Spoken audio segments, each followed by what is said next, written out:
world blind.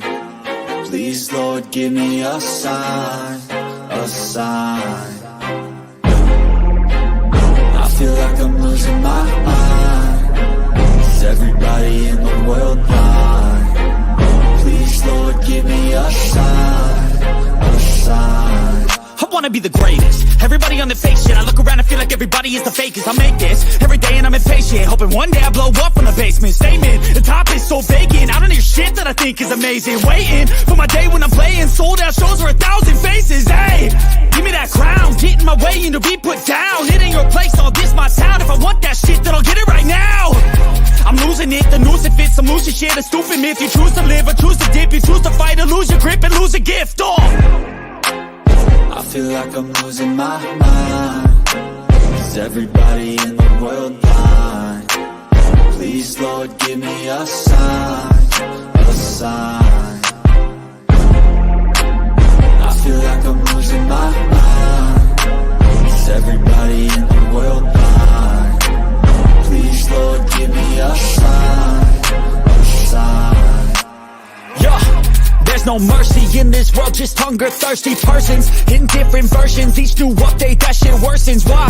Pull back the curtain and you'll see the different vermin. We all have different burdens that all seem to cause disturbance. Yo, do me a favor, don't treat me like a neighbor. Don't need the different flavors of your problems just to savor. I've got my own issues, I need a comb to get through. Don't need to groan with you, just go get your own tissue. I feel like I'm losing my mind. Is everybody in the world blind? Please, Lord, give me a sign, a sign. I feel like I'm losing my mind. Is everybody in the world blind? Please, Lord, give me a sign, a sign. That's it, the end of the song. Next time you'll sing along. Trust me, there's nothing wrong. I just need to carry on, cause society's a myth put there to make you sit. Listen to what they give. Don't ask questions, shut your lid. Yeah, don't ask questions, shut your lid. I need to run away from this and go get off the grid. Feel like my brain is overloaded, man, I'm losing it. Don't let them tell you what to do, man, they don't know shit.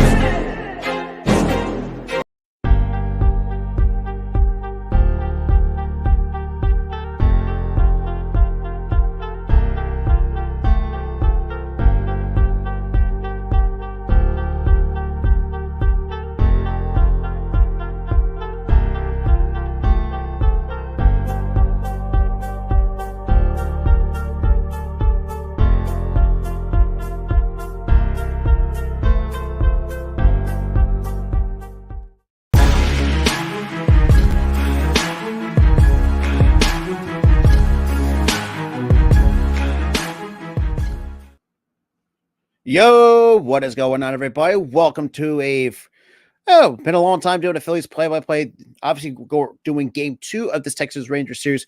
So, obviously, with Wheeler on the bump, so the Phillies are looking to bounce back after, well, I would say one of the most embarrassing losses on opening day. But before we get into it, if you guys are new, make sure to hit that like button, hit that subscribe button, and we're going to get ready for first pitch. So, we got our lineup. We got Turner leading off.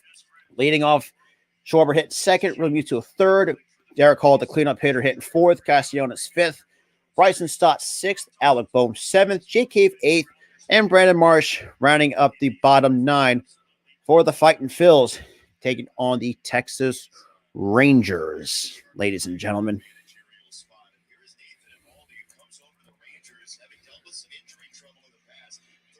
All right, let me just do something really quick. So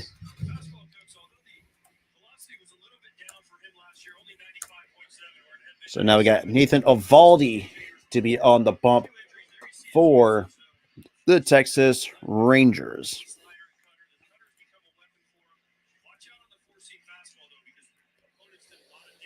All righty. Yo, what up? So for the Texas Rangers defense, from left field to right, you have Josh Smith in left, Garcia in center, Robbie Grossman in right. Also, too, make sure you check out the All-Star Sports Network, which is linked down below or in the pinned comment as well. From third to first, you got Josh Young, Corey Seager, Marcus Semien, and Nathaniel Lowe. at first base with Mitch Garver behind the plate for Bruce Bochy's Texas Rangers. And obviously, too. All right. But Eovaldi and the first pitch to Trey Turner is a bit outside. 1 ball, no strikes at 97 miles an hour. For the longest time, I always had been a little bit of a fan of Nathan Eovaldi. Just, I don't know. But the 1-0 pitch, and Turner fouls that back, and that's going to be in the seats. Yeah, I think the Phillies need a bounce back win after Nola completely, in other words, shit the bed and stuff like that. But I'll talk more on Nola probably another time. The count's not even a 1 ball and 1 strike to Eovaldi, and he will kick and deal the 1-1 pitch. That is a good breaking ball. We'll say change up at 90 for strike 2.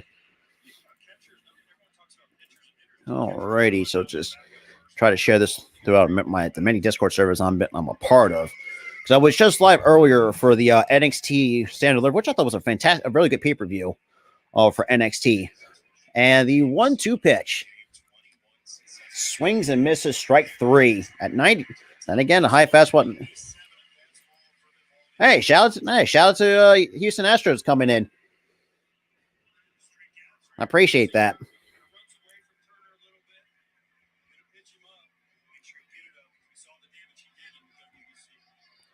So now we got 1 away here, and that's the first strikeout by Eovaldi.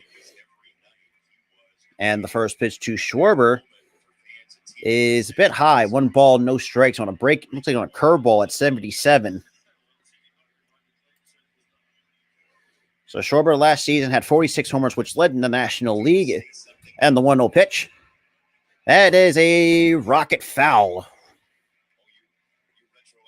So that is a foul, a loud foul ball for Kyle Schwarber to even the count. 1 ball and 1 strike.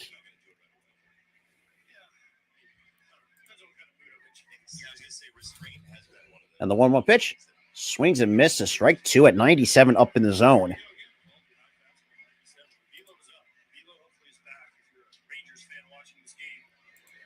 And that's the thing, too, with the Texas Rangers. They got to stay healthy with the rotation.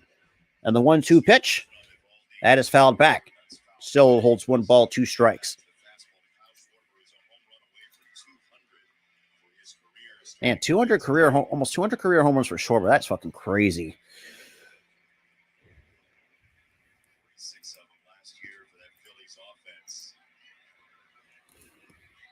And the pitch swings and misses strike 3. What are we doing? So far, already 0 for 5 to start off the regular season. And that changeup, yeah, once you have been stuck on that high fastball for a while and then pop a changeup down the zone, fair, or split or whatever the case may be. And for JT, swings and misses at 92 for strike 1. So JT in 139 games hit 276, 22 homers, 84 RBIs, and had 21 stolen. So he's the second catcher in Major League history. It was till like I said, shit the bed. And that is going to drop in for a base hit for JT Realmuto. And he just had to put it somewhere. You had to put it somewhere. Just try not to do too much. And that's another thing, too. Like I said, sometimes that I do have, I nitpick a lot with a lot of times. Like some players they just do too much. Just in terms of. But yeah, so now we got the cleanup hitter, Derek Hall, to face against Nathan Eovaldi. And the first pitch is a bit outside. 1 ball, no strikes. And that's kind of what the Phillies will do, though. They will try to, I say, would work counts and try to get that pitch count up as well.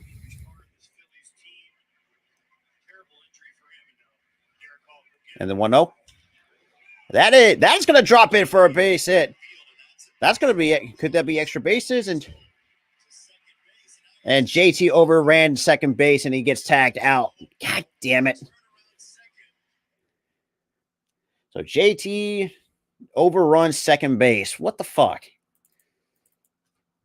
All right. No runs, 2 hits for the Fighting Phils. Time for see what the Texas Rangers got to do in their bottom half of the first as well. But I thought NXT, like I said, because I was and then I'll be live later on tonight as well for NXT, not NXT, but WrestleMania 39 Night 1. And it's gonna be a lot of fun. Gonna be a lot of fun with the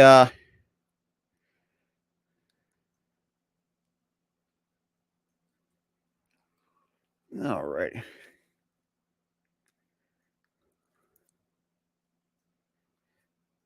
All right. All righty.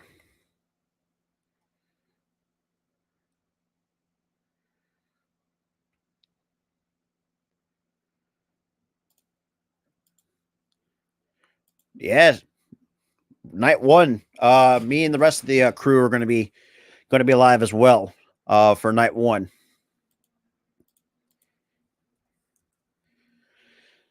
Alrighty. But yeah, so bottom first we go though. But yeah, absolutely. Absolutely.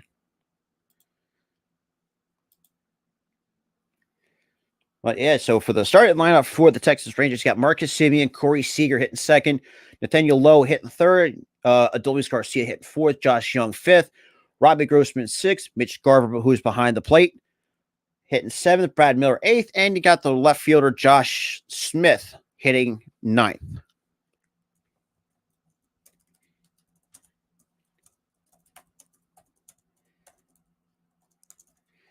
All right.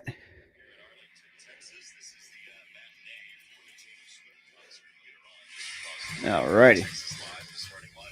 Sponsored by Modelo Oro for the Rangers. Marcus Semien, who has been a stalwart in every lineup he's been in over the past decade or so. We told you about Garcia. AJ did off the top. Robbie Grossman, a big home run on Thursday. It's a good lineup. This is a good Rangers lineup, and traditionally the Rangers. And we got the Zach Wheeler now on the bump for the Phils, who obviously this last year was a tremendous workhorse for this pitching staff.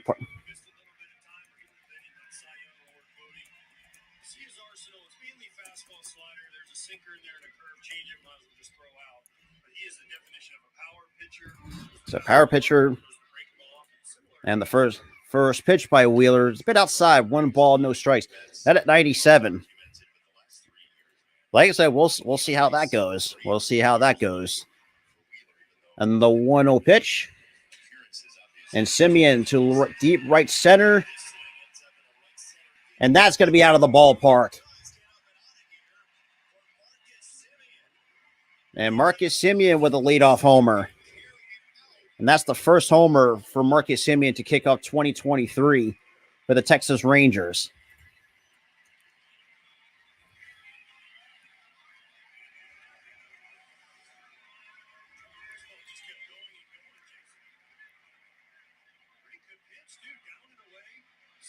And just took it the other way. And that is chopped on the ground to short. Turner has it. Easy play to first, out number 1.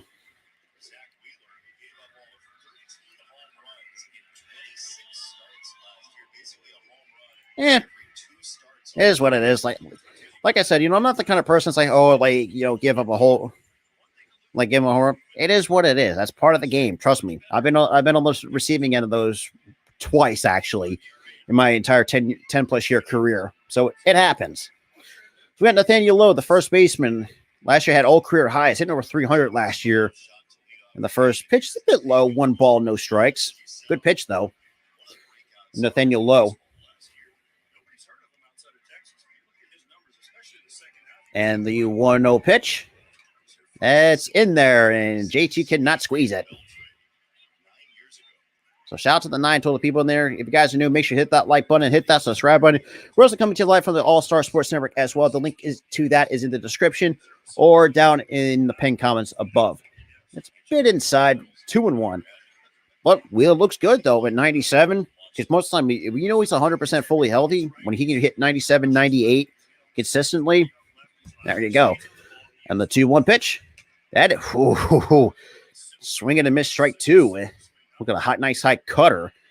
And let's be real, the cutters is disgusting.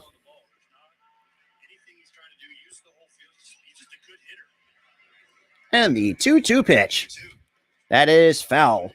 Good spot, though, at 96 on that fastball. I mean, yeah, it's hard to hit a high fastball. Trust me, I should know.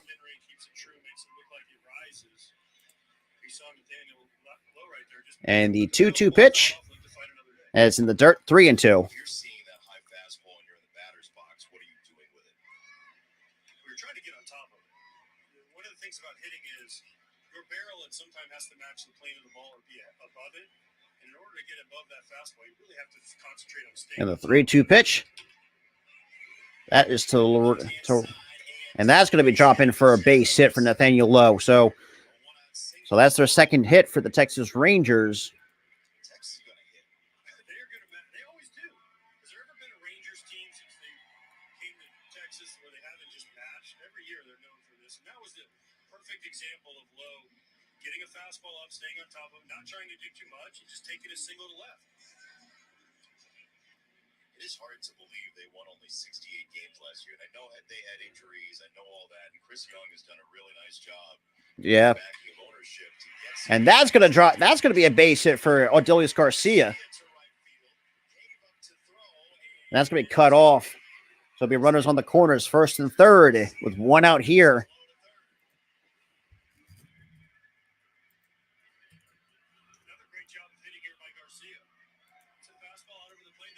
And just right down the middle of a.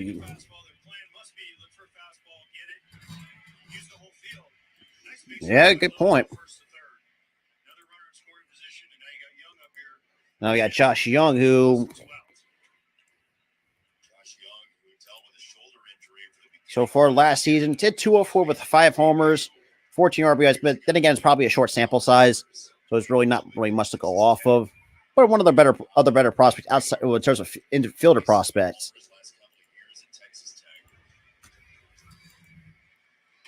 And fastball on the outside corner at 97. All right, we're about an inning deep. What do you think of the pace? I love it. Let's go. Get this over with. So it counts out no balls, 1 strike to Young. And the pitch. Bit outside. Not by much. Just kind of missed by a few inches. So 1 ball, 1 strike.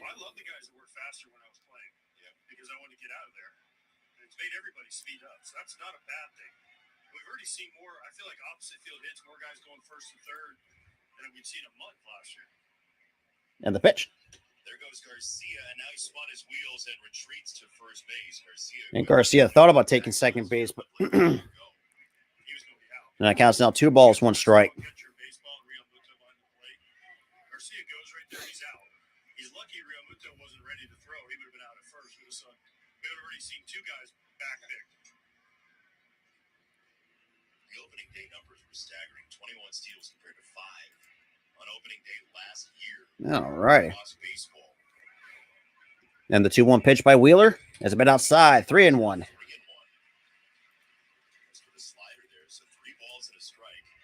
So most stolen bases last season. Texas Rangers had 128, Marlins at 122, and Guardians were third at 119. Okay. And the 3-1 pitch. That is only cool. That is good. That is paint. 97 on the corner. Like you cannot. Garcia should be going right here. Try to stay out of the double play. You know what? I think it would be a perfect opportunity to, at least throw over. Swings and misses. Strike 3. All right. Had the challenge. That's the first strikeout for Wheeler. Woo! And just throw by cheese. You know what? And that's a good thought. And as much as I know, Adrian Brzezinski was decent in his later years, but it's a good point though. The fact that you'd rather just stay at first rather than have to run into a strike him out, throw him out double play. That's kind of deflating. Trust me, I should know. Because like I said, I can speak from a personal experience. I've been on parts where, like, for me, I'm not if you look at how my style of play, it's more typically like a power hitter in a way. I only get like two. I had like 2 career stolen bases in my 10+ year career. Yeah, that's something you do not want to do, or get back picked. So, and the first pitch, that's a okay. That's in the okay. So that's ball 1 according to the home plate umpire CB Buckner. Even though that's outside of Angel Hernandez, that's more out of the most well-hated umpire in the Major League Baseball is CB Buckner as well.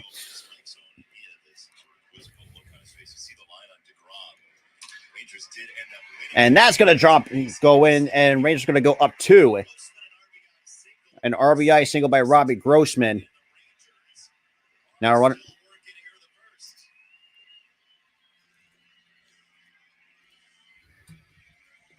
Okay. Sorry. Oh, what do we do? Man. Last year, we talked about some rule changes. This probably would have been a ground ball to the shortstop. Because of the shift regulations, Trey Turner's on the other side of second. More natural infield. Base hit, as you mentioned. So we got 2 outs here, already down 2 here in the bottom of the first. Now they're 6 for 7. Runners in scoring position. They're up 2-0 from Zach Wheeler.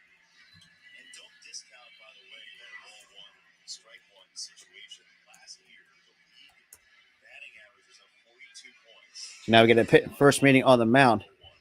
Slugging percentage was up about 85 points. What do they tell pitchers? Strike 1. Get ahead. Strike 1. Fall behind, it opens up so many more options, especially for a guy like Wheeler.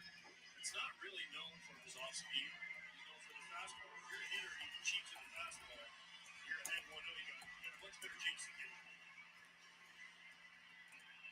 We're in the inning. Off of Wheeler. After the mound meeting, it's Mitch Garver. And I got Mitch Garver, the number 7 hitter now in this lineup, with 2 outs here in the bottom of the first. And the first pitch, it's a bit low. 1 ball, no strikes. Since May of last year, what does that feel like? And I know he had spring training games, but what does it feel like after a lot of time off behind the plate? He's nervous, absolutely nervous. He's thankful for Nathan Eovaldi getting him through the first inning. Even though he's done That's in there to even count 1 ball, 1 strike. first game you play of every season, you're scared to death. Really, you don't know how it's going to go. He hasn't played in almost a year, so I can only imagine the emotions. And I don't want to say scared to death, but you are nervous. You have butterflies in your stomach. And the 1-1 pitch. Swings and misses at 96 up in the zone. Professional wrestling, like you don't seem to be like a scared of life sort of guy. You got scared the first game. I don't want to say. I think scared was probably not the proper terminology. Okay. It's more of an anxious feeling of how's this going to go. The opening day, you're always a little anxious. Counts out 1 ball, 2 strikes. Hey, I appreciate it, man. Like I said, swings and misses, strike 3. But to the Texas Rangers fans, though, I think you guys are going to have a good season. I really do think. To be quite honest, if I'm going to be quite honest to the Texas Rangers fan base out there, let's be real. I think you might have a much better season than the Angels. Quite frankly, if you compare the rotations, you know, I mean, you got DeGrom. He's got now. The only thing I will nitpick with the Rangers rotations, they have to stay healthy. You know, Eovaldi has a bit of an injury history. He's got to stay healthy. DeGrom, for the love of Christ, needs to stay healthy because if he can stay healthy, that dude's fucking disgusting. What, 102 plus mile an hour fastball and had a 94, 95 mile an hour slider in his back pocket. No, and this is where I will nitpick on James DeGrom a bit. He's got to have like a third pitch in his arsenal. He has to. You know, you can't just be going on just throwing 2 pitches, you know, a fastball and a slider. Most times, not a lot of teams will pick up on that. And, you know, it's just from a pitching perspective, that's my always big nitpick because that's for me. I try to work.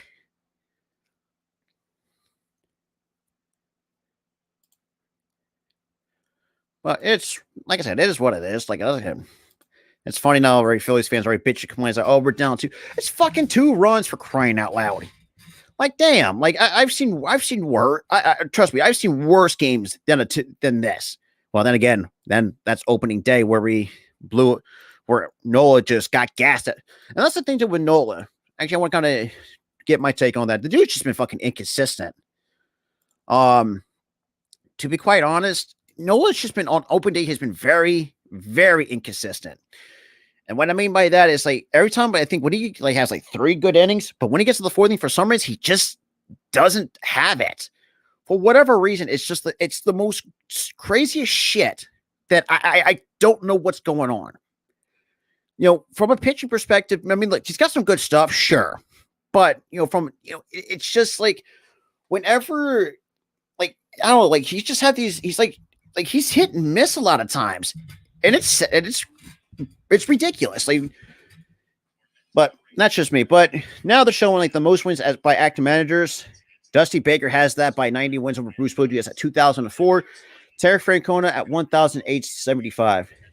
And that's in there for strike 1 to Nick Castellanos, who actually, if Hoskins didn't get hurt with that torn ACL, could have more better bounce back years.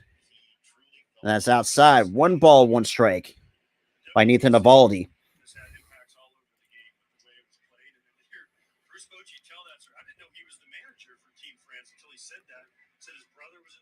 And the 1-1 pitch. Oh, and that's fouled back. 1 ball, 2 strikes.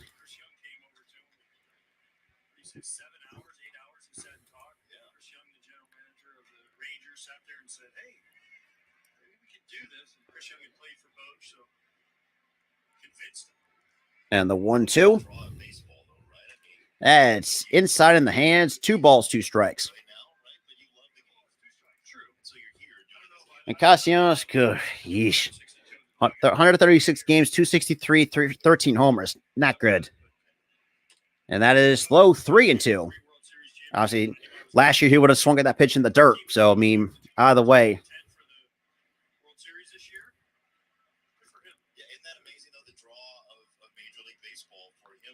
And the 3-2 pitch.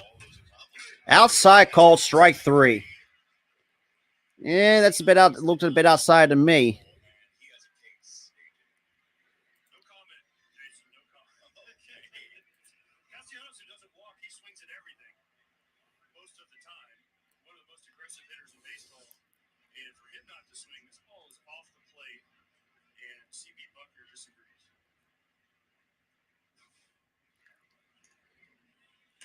That is inside. 1 ball, no strikes to Bryson Stott. Right now, the number 6 hitter. So far, had a really decent second half of the season last year, but overall hit 234, 10 homers, 49 RBIs. And the 1-0 pitch. That is a fair ball. Nice snag for out number 2 by Nathaniel Lowe.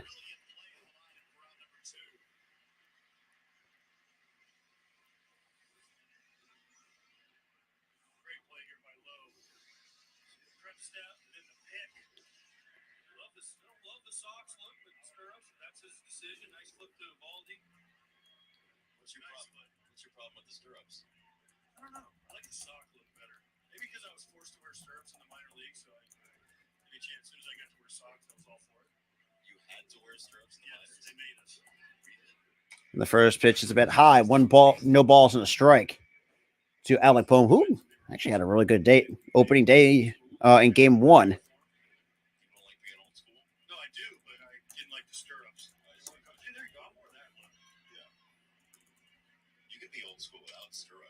And that's fouled off at 97.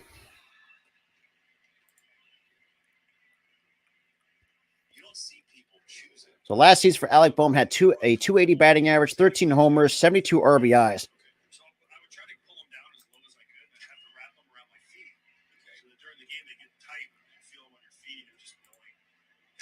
And we get time called here.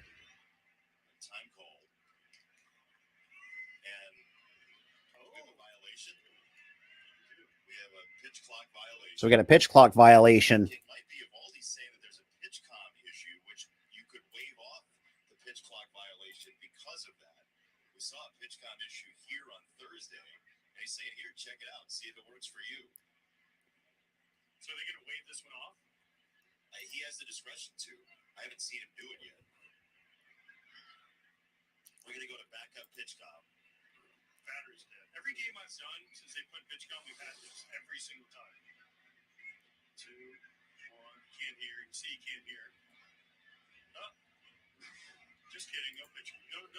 pitch clock violation. It's a pitch foul. Okay. And to be clear, by the way, the pitcher with nobody on base cannot call timeout. There's no disengagement. If you step off the rubber, it's still going to tick.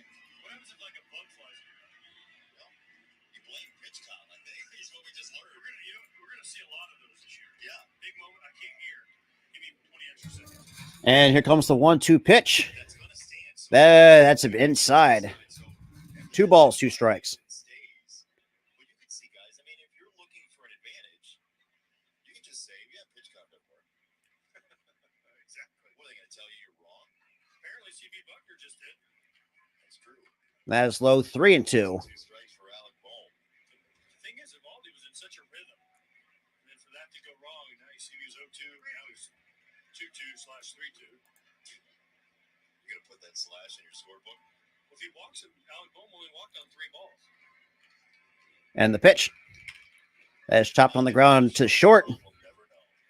And Phillies go down 1-2-3. So bottom second we go. But shout out to 13 total people, man.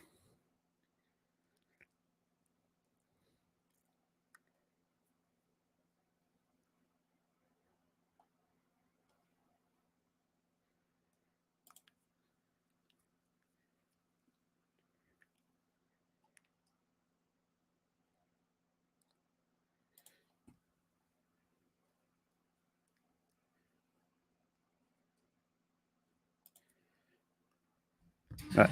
Shout out to the 16, though, man. If you guys knew, welcome everybody. Like I said, thought about doing this, but well, actually, I was actually considering not doing it, but then again,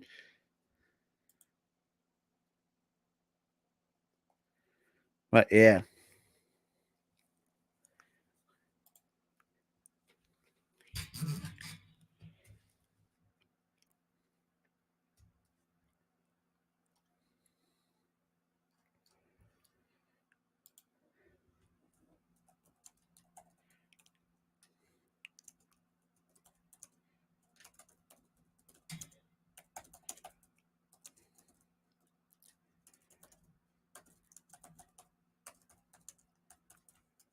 Alrighty. Shout out to the 16 area. Anyway, shouts to the 8 from the channel, from my channel. Shouts to the 3 from the Hardcore Sports. Shout out to the 3 that's coming from the All-Star Sports Network. And if you guys knew, like I said, welcome everybody. Yeah, it's gonna be fun.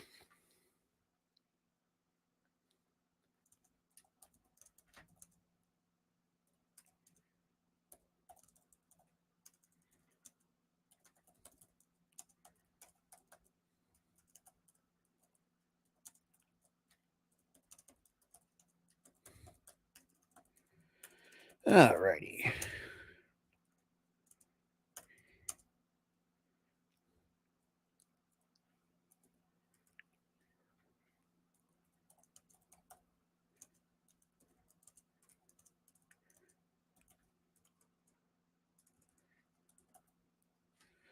All right, bottom second we go.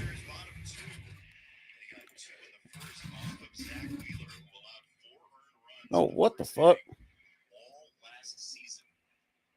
And the first pitch is swung on a miss for strike 1 by Brad Miller. That's what he's going to have to do. You mentioned in the first inning how aggressive these Rangers hitters were against Zach Wheeler, especially early in the count versus the fastball. That is in there for strike 2. No balls, 2 strikes. Those 96-mile-an-hour heater up and in. Just change little adjustments in the game. Zach Wheeler is trying to combat what the Rangers. And the 0-2. That is fouled back. Oh, jeez. Miller is, yeah, it's Miller, Smith, and top of the order for the Texas Rangers. So Miller last year hitting .212 for the Texas Rangers, 7 homers. And the 0-2 pitch once more. That is chopped on the ground. Turner has it. Easy play to first for out number 1. Oh, trust me. Fuck it. Some of the Lakers, D'Lo, Anthony Ayers fucking sold me on my parlay, which is fucking bullshit. I will say that I had a good parlay going for over a 15-leg parlay, but Anthony Ayers couldn't fucking get shit going. He sold me. D'Angelo Russell sold me. So I had a $40,000 payout, and I'm pissed. That ruined everything for me. It's whatever. And the first pitch to Smith is in there for strike one. Looked on the first like a changeup or a slider. It could be one of the two. And shout out to some of the Rangers fans coming in here, man. Like I said, I welcome everybody. Yeah. I mean, hey, because obviously, because I got the only thing that hit for me, because never again, I'm doing every time if the Lakers play, never doing that again with that. So yeah, it was on a $10 wager too on FanDuel, and the O2 is high. Okay, I can't complain about that. Now 1 ball, 2 strikes here on Smith, and the 1-2 pitch. It bit inside. 2 balls, 2 strikes. And it's funny enough, like if you guys follow me. Hey, look, I try to do it as occasionally. I don't want to try to do it as often as most people. Outside 3-2 to Smith, and then you got Marcus Semien now right now waiting in the wings on deck for the Texas Rangers. And the 3-2. That is it. In the hole. And that's going to be an infield base hit. I mean, just should have just held it anyways. Okay. Above and beyond by Jersey Mike's. And Marcus Semien gets on the board. Even though, despite the fact Marcus Semien had a really slow start last year, which was surprising for a guy who had 40 prior to going to the Texas Rangers, had like 46 home runs the year prior. Like, it was just so weird that he had a slow start he's had. But regardless, they got Marcus Semien, and the first pitch is where the hell is that one at? That's low. Apparently, according to CB Buckner, low, 1 ball, no strikes, even though that was in the strike zone. So Marcus Semien has 15 career leadoff home runs. Still, was it Springer has like what? I can't think of the number right now. Now the 1-0 pitch, that is low, 2-0.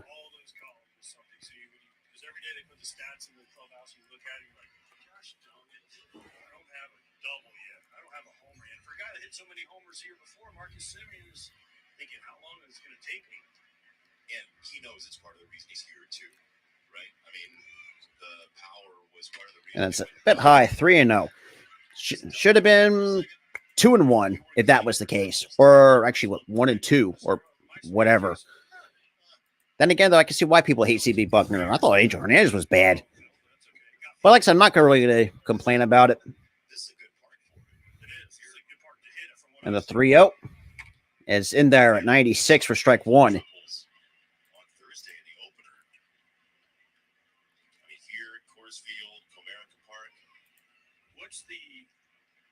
What's the rule for the roof being open or closed? Is it a temperature thing? Dude, that was actually really good. Like, nothing really. Yeah, it's a totally different experience. Hey, what a catch by Bo for out number 2. Woo! Hey, gotta love Alec Bowman for a guy. It's funny.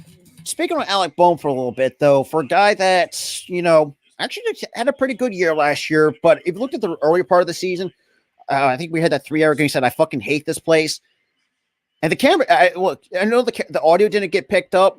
Well, you could kind of read it's like, I didn't really like it, but he just pretty much said, I'm sorry.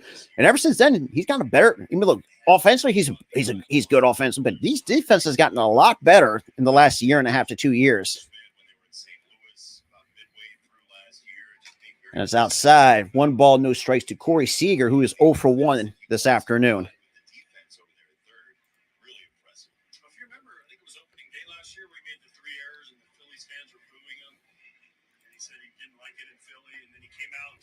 And speaking of that, is swung on a miss for strike 1 to even the count 1 ball. Just tell us the truth. Exactly. He did. He said, I said it. I was miserable. I made a bunch of errors. The fans were booing me. Of course, what are you going to say? He's a human being. And then he owned it. And then the Phillies fans were, this is our guy. It was the best thing he ever did. He took off after that. It fits with the city, right? You just just missed the inside corner. 2-1. Oh, absolutely. Because he knows like he was going to get called up to the main roster eventually. Yo, what's good, Steve? What is good?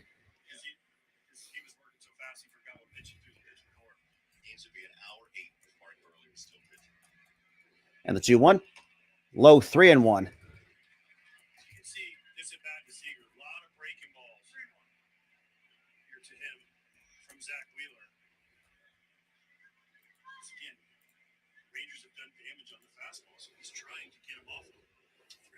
So now we got 3-1 here on Corey Seager.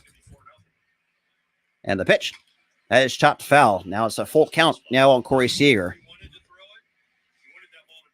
Absolutely. Absolutely. I think they're going to try to.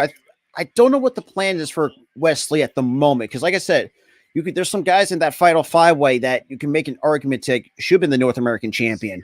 Dragon Lee still too soon because this was his first match in NXT. And the 3-2 pitch. That is chopped on the ground. Okay. Stop with a nice play. So top of the third we go. So, okay. So good defense. All right. So top of the third we go. Texas still leads 2-0. And it's funny. Like I said, sometimes. But it's whatever, I guess. It's like I said, I'm not going to complain and say, oh, like we're down 2 and whatnot. Because to be quite honest, what bothers me, not just from a fan's perspective, but if you're just a general baseball fan and you're just going to bitch and complain and say, oh, like my team's down with like this, or we can't get nothing going. Like,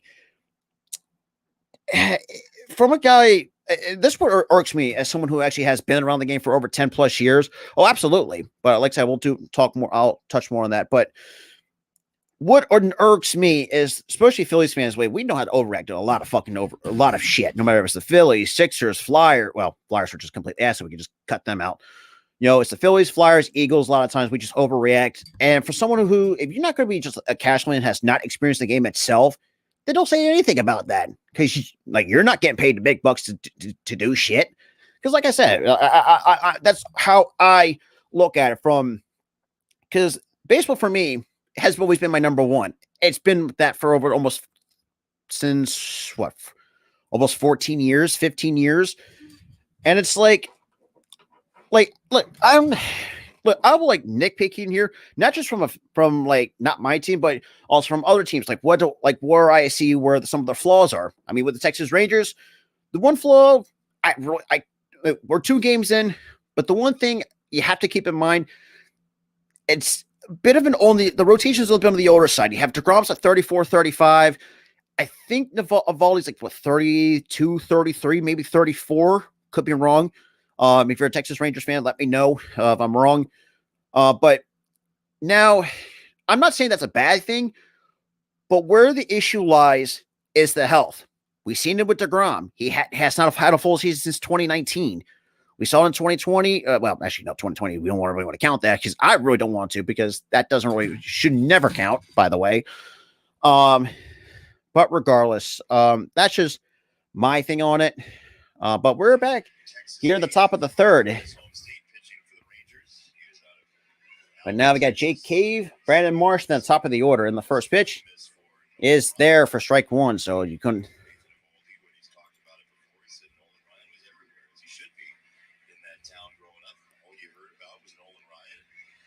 And the 0-1. It's a bit high. 1 ball and 1 strike. And Jake Cave, though, like I said, if you're a Mariners fan, you're going to have a good season. And that's inside 2-1. Well, actually, no. I think the Royals are going to have a bit of a better season than the Detroit Tigers, if I'm going to be completely honest.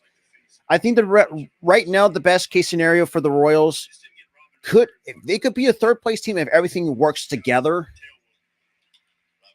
And that is a foul ball. But the Tigers, they're going to suck. Sorry, Tigers fans. I really hate to say it, but y'all, Javi Baez just stinks. I like Spencer Torkelson has to figure obviously, they kind of rushed him a little bit through the minors. And that's another thing, too, where I will nitpick. Like, if you're going to have a prospect that has not been in the minors for a while and actually not, develop, a lot of times you're going to see it struggle. I mean, Jarrett Kelenic just, well, not say perfect example, but and Cave will pops that out of play. So now it's still holding 2 balls, 2 strikes here on Jake Cave. But I mean, we'll see how that comes out.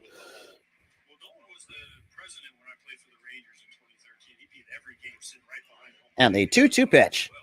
That is low, 3-2.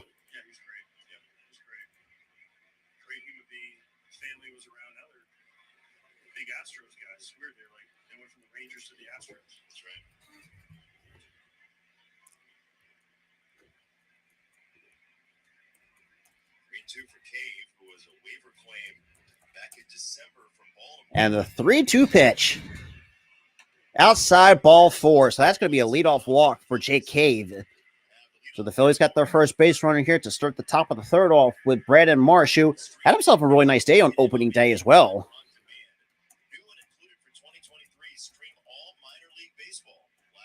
And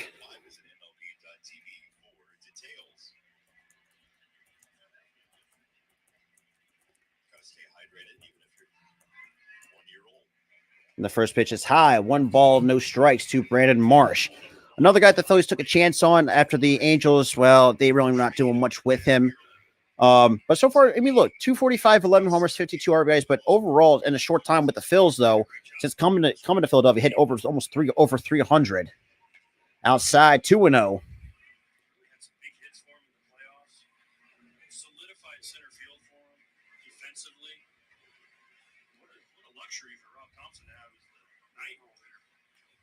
Absolutely.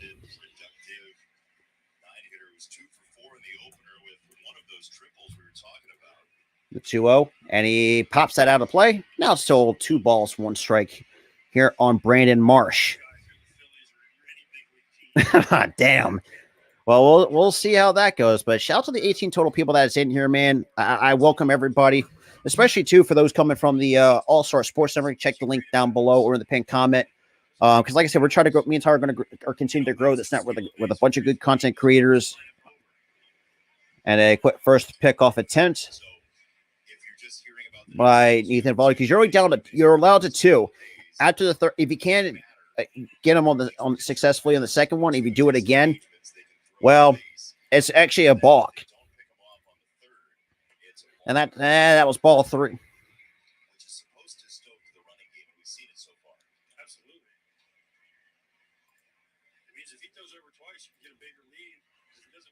So now we got 2 balls, 2 strikes here on Brandon Marsh. And the pitch, that is high, 3-2.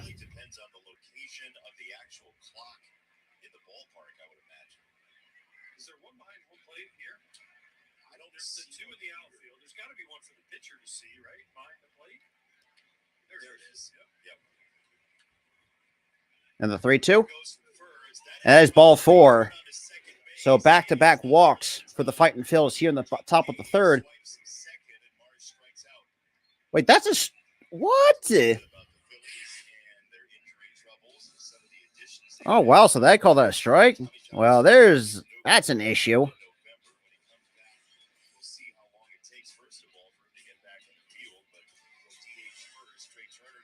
And it's just unfortunate that Hoskins tore his ACL.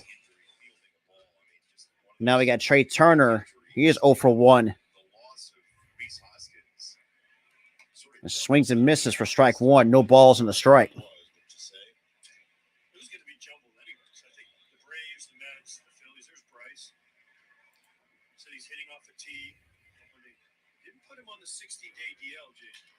And that's chopped up the middle. And that's going to be out number 2. However, the runner advances to third on the play.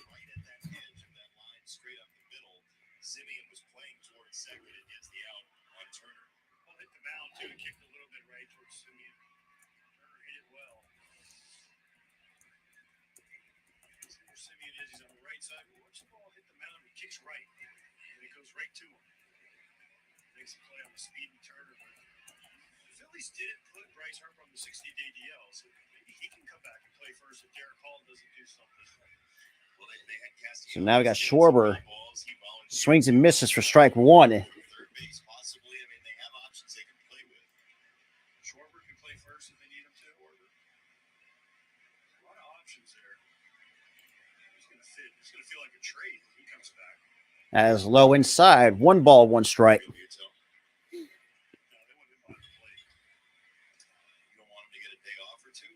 He caught a lot of DH him. Yeah. You don't need him on his feet.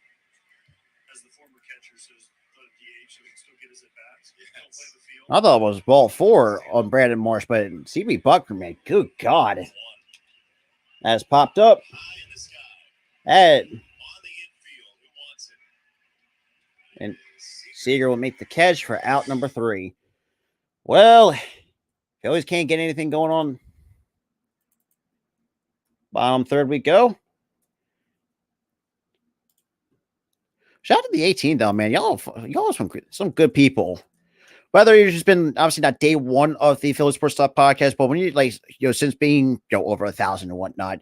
But like I said, I appreciate the support. I don't know. Their gimmick screams jobber to me. And I really hate to say that on Chase U. I really, really do.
All right.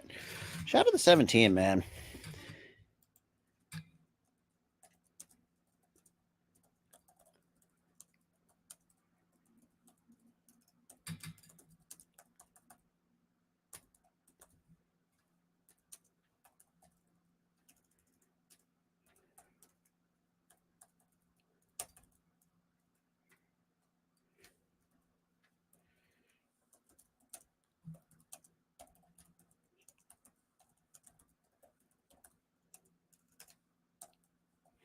All right. Third in game number 2 for both these teams, the Phillies and the Rangers. Thank you for joining us.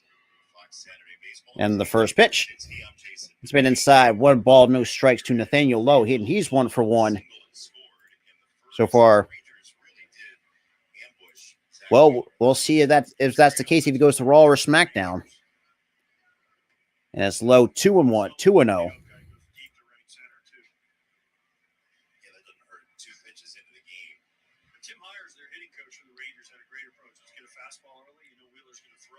And the 2-0. That is fouled back at 95. 2 balls, 1 strike. But I will say this too. CB Buck, the fact that even CB Buck still has a fucking job is ridiculous. Like, if you don't catch the game, 2-1 is in there for strike 2.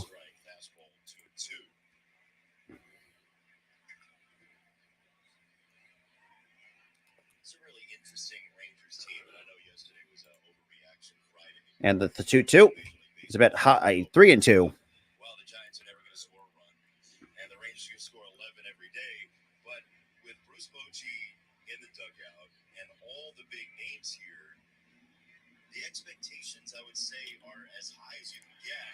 That's fair now. That's going to be an extra basis for Nathaniel Lowe.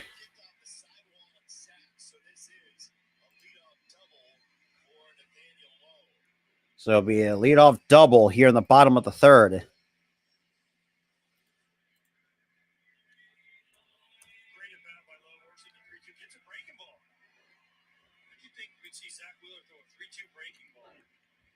tall down the first baseline. Nice piece of hitting, keeps it fair. He's 2 for 2. Buttons optional. So now we got Adolis Garcia, and he has an RBI today, and he's also 1 for 1. The first pitch is fouled back. If you think this is warm here, come back in about August when it's 120 to take the field. Yeah, that's a super no thanks. This is beautiful right now. At the old place, which became Globe Life Park, but was the ballpark at Arlington, I know you had summer days. So we'll see, man. But shout out to 16, though. Yo. And the 0-1. That is hit to center. And that's going to drop in for a base hit. And that's going to be another back-to-back double. What are we doing here? Should just cut it off. Just held him to a single.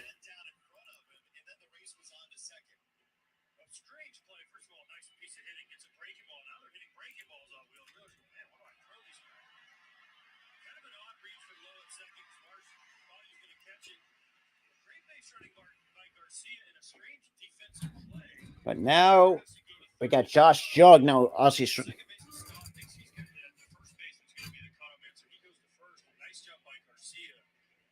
and the first pitch swings and misses. Strike 1. Ooh, man, 95-mile sinker. That's true, but then again, he's done for the year with the back injury.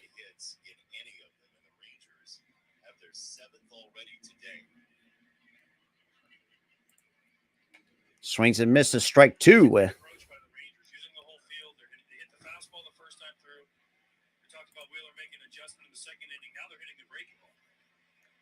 So far, Josh Young has had no chance.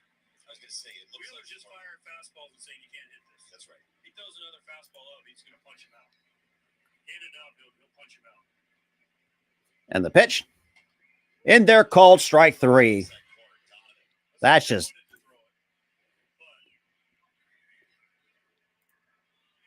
I mean, Josh Young, there's nothing you can do about that. You had a sinker near your knees. Then you get a fastball right above your hands, and then you got that and locks you up. Because you think, because if you think about it, because you would just think it inside, and then once you throw that outside pitch and just dot the corner, and that's just can't do nothing much about that. And now we got Robbie Grossman, and the first pitch, it's a bit high, 1 ball, 1 strike, or no balls, or 1 ball, no strikes. My apologies, even though. Same kind of spot that you rung that CB Buckner has rung up Brandon Marsh on, and that was just a load of crap. And the 1-0. Grossman to deep left. And Cave will make the catch. And that's going to draw another run. There'll be 2 outs here in the bottom of the 3rd.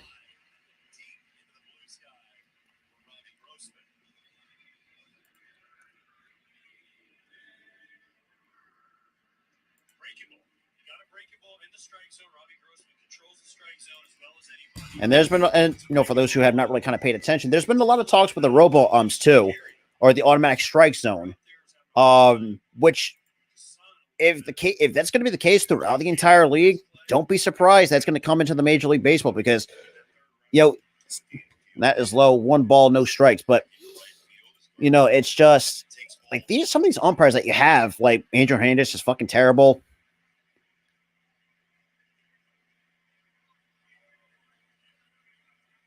And the 1-0 as up, and that is to let them might be finding the seats for out number for to even the count. 1 ball, 1 strike. On Robbie Grossman, I was doing a Tigers game a couple of years ago, talking to AJ Hinch before the game, and the Tigers were not good at all. And he said, "I would like to have 9 Robbie Grossmans." No higher praise from a manager. Say that.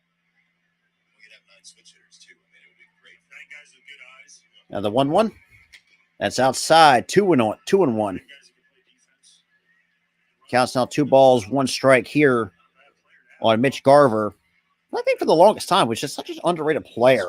But then again, I think he did. I think most of it, because I don't think he had a fully potential. And that eats up Turner. That's going to be another run for the Texas Rangers.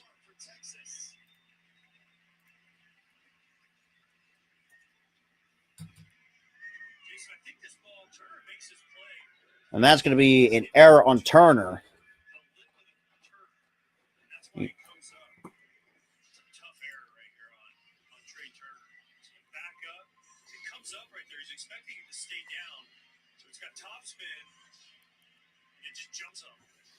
That's a tough error, especially at home. If you're Garver, you're looking up at the official score saying, we're at home, that's a hit. Yeah, you ain't wrong. You ain't wrong, Jose. And it's inside. 1 ball, no strikes. This strike zone's fucking terrible. But then again, you also have CB Buckner behind the plate. Who also can account for that.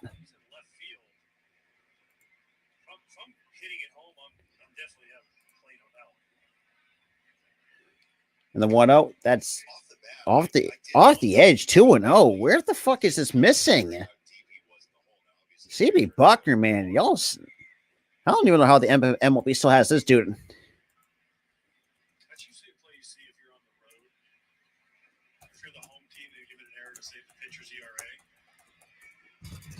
That's outside, 3-0.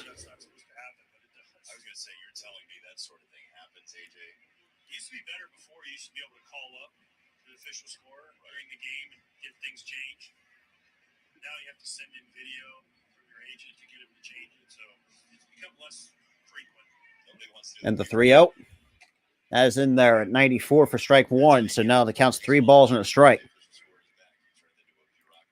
Yeah, I mean, look, Robbie Ray is good, though. But, you know, I think the one mistake that I saw from the Mariners, like, when you put him against a guy like Jordan, that was a bad call. I'm going to be completely honest with you. And the 3-1, that is in there for strike 2, right down the middle. Now, 3 balls, 2 strikes.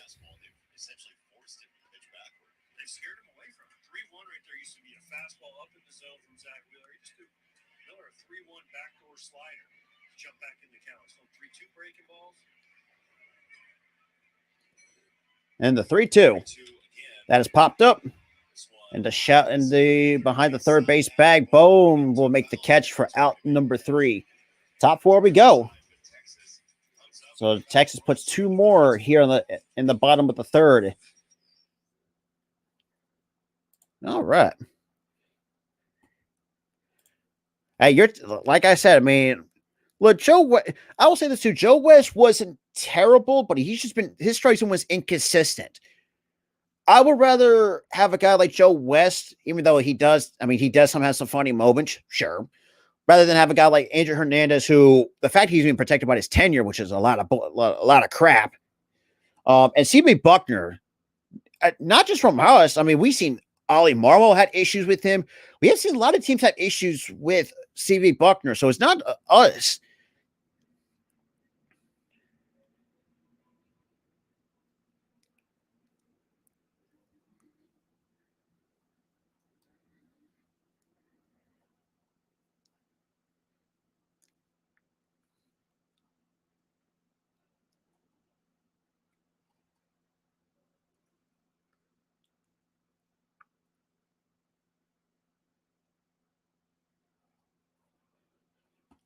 Well, that's just me. Yeah, absolutely. But then again, we're more than almost to the halfway point. So, guess.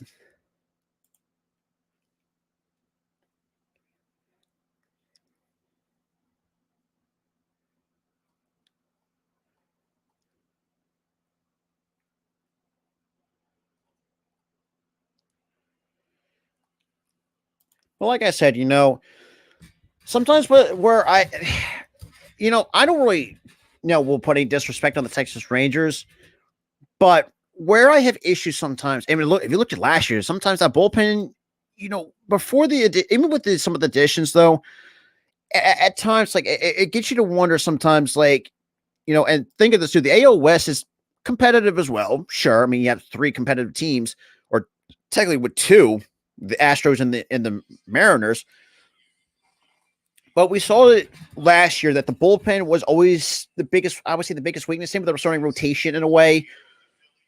But it's just, I don't know what the Rangers. The Rangers at times like they'll have like one stretch where they can play on a good stretch of games, but they're just the Rangers are an inconsistent team. The first pitch is inside, 1 ball to no strikes to JT Real Muto, who singled back in the first and overran second base, trying to go first to third. And the 1-0 pitch. It is on the outside corners to even to count 1 ball, 1 strike to JT.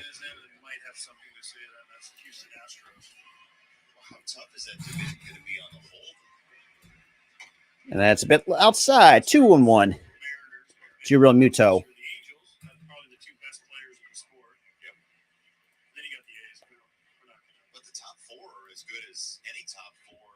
And the 2-1 inside, 3-1.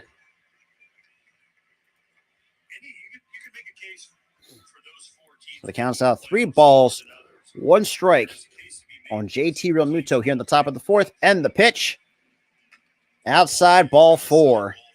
And that's a 3rd walk issued by Nathan Eovaldi. So the all-season storylines for the Texas Rangers. So you have Bruce Bochy as the manager. Les Barreal, you got a good one, but he's key signs Nathan Eovaldi and DeGrom. Both those are huge risks. And not to say that's a bad thing, but you have to take into consideration that DeGrom, he is not as he used to be. I mean, look, the stuff's still there. I mean, still in his prime year, sure, the stuff is there. But in terms of what you have with DeGrom, he has not been the same in the last couple of years. Well, that's just me. But the count's now 1 ball, no strikes on Hall, who that's inside 2-0. And we get time called here so we can get a meeting on the mound. So it looks. But Bruce Bochy, though, man, even though as much as I hate the San Francisco Giants, because I felt like they were one of the most, they had some of the most overrated teams, and from 2012, 2014, actually no, 2010, 2012, 2014. I forgot.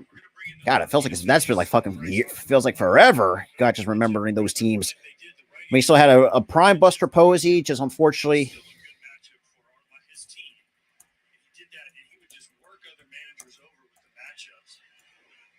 And the 2-0.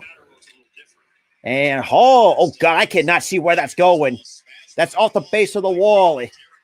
And that's going to be a double for Derek Hall. Look, like I said, Arku, the one issue, if you're going to have a good season, stay healthy. That is the key to the Rangers, especially the rotation anyways. Because your rotation is old as fucking dirt. Let's be real. You got DeGrom, has not been the same the last couple of years. It's still there from his prime years. Sure, probably like with an extra 10 miles in his back pocket. Nathan Eovaldi has a bit of an history, has not been the same in a bit of while. Who else you got? Yeah, Andrew Heaney, the dude, from what I've been hearing, is a BP machine. It's just exactly that's another thing too. When you have high expectations, a lot of times you get really disappointed. Oh man, that is outside, 1 ball, 1 strike.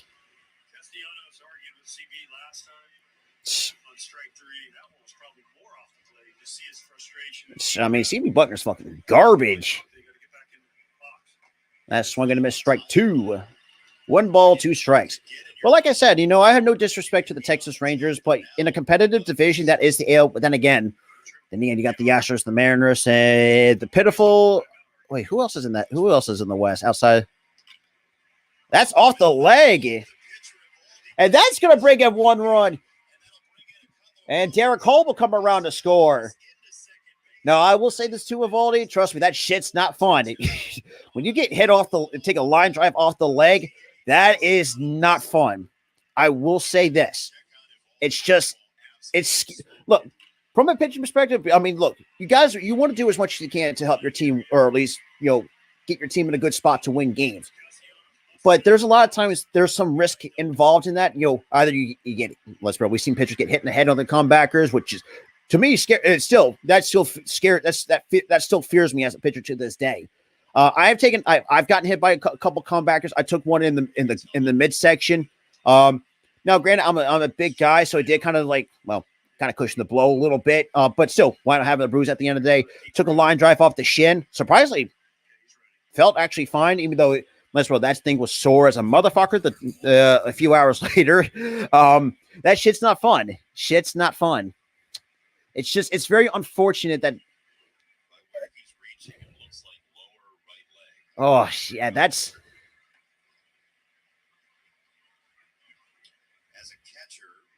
So it looks like we got, and that might be the bullpen coach. But I will say this too, though. But like I said, no disrespect towards the Texas Rangers. It's just with you in the division with the Mariners, the Angels, who they've been. I mean, the first game they let Ohtani down, which why am I not surprised? Because they're just the Angels. You're pretty much wasting the rest of the Trout's prime years away over there in Anaheim. What up, Greg and John? You know what? As much as man, Nathan Eovaldi, man, I'm going to give you a lot of credit, try to toughen out, but I don't know, man. Oh, right off the shin. Oh, that makes me cringe a little bit. I hate right off the shin, which is the toughest bone on your or part of your body. But okay, so Phillies got 2 back, and Stott. The first pitch is in there. I will be live for Mania. Night 1, yes. I will be live for night 1 on WrestleMania. But if you guys are new, welcome everybody. Make sure you hit that like button, hit that subscribe button. Make sure you check out the All-Star Sports Network. The link is down below. Oh, and that is way inside. 1 ball, 1 strike to Bryson Stott. With JK waiting on deck. So most doubles since 2014. Freddie Freeman at 321. Nolan Arenado at 310. Bogarts was actually third at 308. And that is fouled off at 95. Now it's 1 ball, 2 strikes. So today, Phillies are 1 for 3 with runners to score position. Texas Rangers, 2 for 6. The Rangers, yeah, they always had sometimes issues with runners in scoring position. And the pitch. I can't see that. And that's over the head. That's going to drive another run in. Stott's coming around. So Stott's going to stop at second. I think Castellanos, got misread that. So that is a back-to-back doubles for the Fighting Phils. I mean, not him having a stride really. Well, then again, thanks to Bryce Harper, who spent a lot of time working with him with that swing. Oh, man, Grossman way overran that.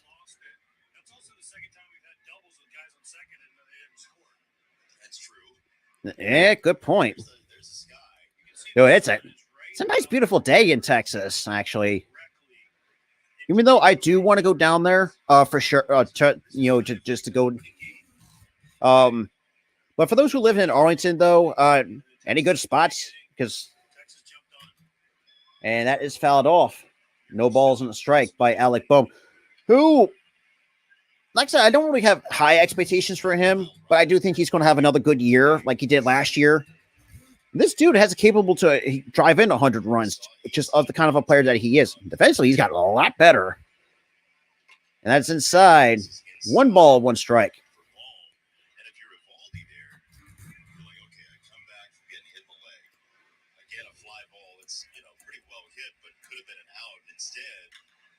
And that's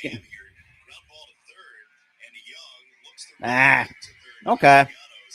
Castellanos lucky to get back it. But I mean, it's just 1 out. That's what it is.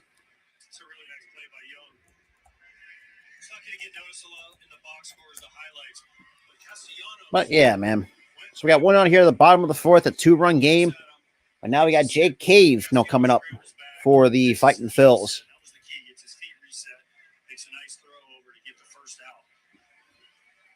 So now,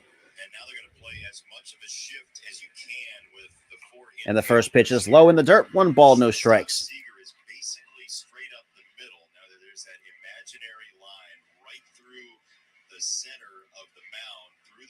Second base. What do you mean? There's a line in dark green that goes perfectly, Jason. Can you see it on the monitor? I do, yeah. It's not there for every game, though, so I just want to make sure that everybody knows the imaginary. And that is fouled. Oh, man, that was just a good swing by Jake Cave. Just missed it, too. right side of second. Yeah, and Boston actually pulled that shit out in spring training as well against Joey Gallo. 4 infielders and an outfielder, just not 5 infielders. That's right. 4 guys, feet on And the dirt, 1-1 to pitch. the left and 2 to the right. And that is foul. 1 ball, 2 strikes. Came inside there and it's fouled away by K. 1 and 2. If Evaldi can somehow get out of this without giving up another run, Houdini had great momentum for the Rangers to go back in there, dugout, get the bats. It's number 23. And that's swing and a miss, strike 3. Went to the breaking ball. Actually, that's 5 strikeouts for Nathan Evaldi. Miscounted. Nice sequence here by Oh, that's just a good curveball. That's a good breaking ball. the last thing. Now we got Brandon Marshall coming up for the Phils with the tying run at second. And the first pitch. It takes a first pitch breaking ball right down the middle. Strike to Brandon Marsh. And Marsh strike out back in the third, even though if you looked at the strike zone, it was like more than 6 inches out of the zone. That is high. 1 ball, 1 strike. Climbing fastball for Marsh.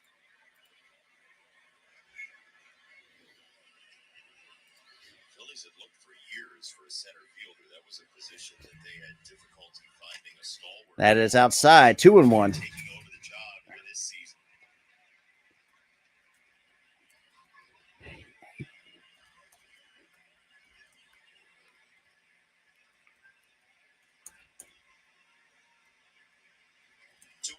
And the 2-1 is high. Up and out, 3 balls and So a strike. 3-1. Trey Turner's next. This is the guy you want if you're involved. You do not want Trey Turner to come up with the bases loaded and have to throw him a strike, especially early in the count. 3-1. And that is foul. It's a full count. God, it is bright in Arlington. Put him a cutter there, 3-1. Interesting pitch here for Evaldi. What does he do? Does he go off speed? We've seen him get some strikeouts on some off speed. Does he challenge Marsh with the fastball? Like you said, Jason, Trey Turner's on deck. Here we go, 3-2. 3-2 inside. Whoa! Marsh cannot believe it. He is livid with C.B. Buckner. That was well. That is inside. What is CB Buckner fucking doing over there?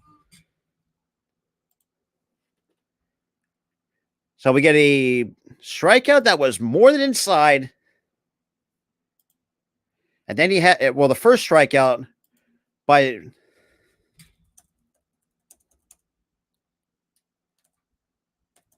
I don't know, man.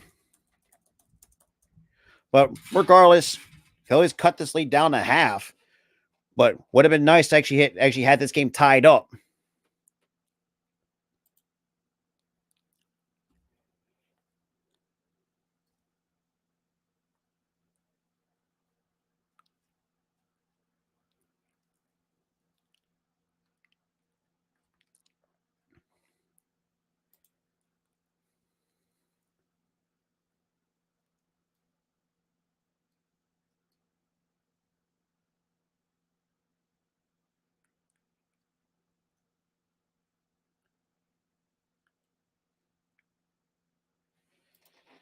All righty. Shout out to the 15 though, man. Right now we're going to the bottom of the fourth. Yeah,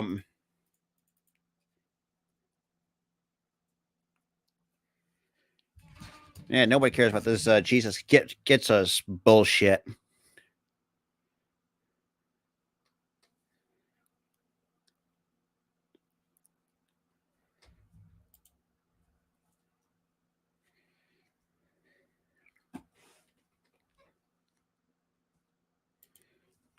So pretty much, if you think about it, the two plate appearances, Marsh could have walked twice, but CB Buckner decides to.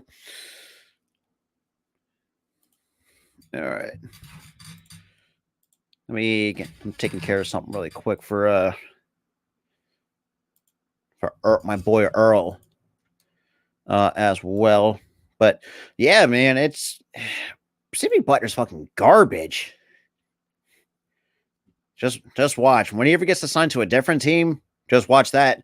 Really be fucking terrible. Phillies fans is Brandon Marsh stayed in the game. The bad news is he got run up on strike three. Then Marsh And the first pitch is high. 1 ball, no strikes. Should have been 2 walks out of definitely was off the plate. He had a case, but he's just going to have to settle himself down and play through it. that swung and a miss, strike 1 by Smith. So it's Smith, then top of the order for the Texas Rangers. Frustration by Brandon Marsh, but great job by him not getting told to go home. And the pitch, bit inside. I mean, dude, why make something bad worse, right? Early in the season, sometimes you just want to make your point. Yeah. Day And one he's singled back in the second. This is day 3 of the year, game 2. See, Jason, Yes, that's the difference between you and I. What's that? You always just want to make your point, no matter if it's game 1 or 162. Okay. That is chopped foul. The count's not even. 2 balls, 2 strikes to Josh Smith. Now you live to fight the next time you see CB. Yeah, barely. Barely by the help of CB Buckner. That was a little bit off the plate. Just saying. Swing and a miss, strike 3. That is strikeout number 4 for Zach Wheeler. Now, top of the order we go. What is, who was the umpire that you had the most sparring with?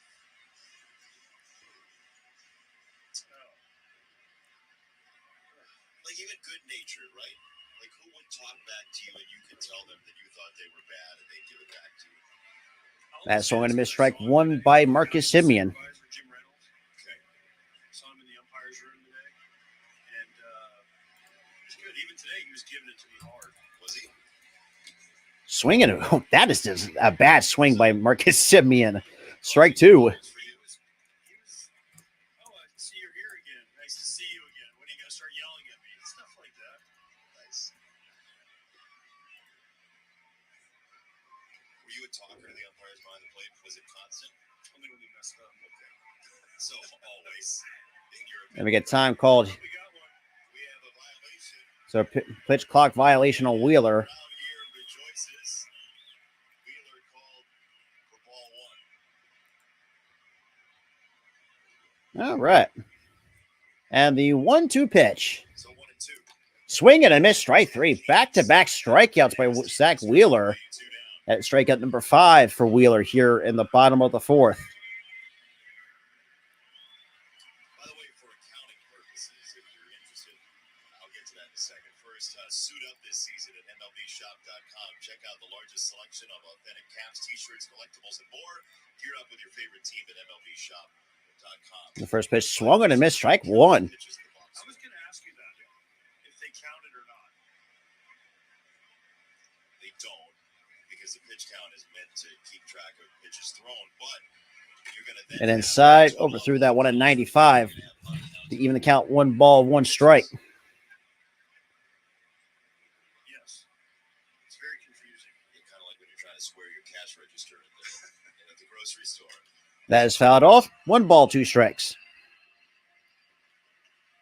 So Wheeler, despite getting hit around a little bit, it's actually throwing. 1 and 2 for Seager.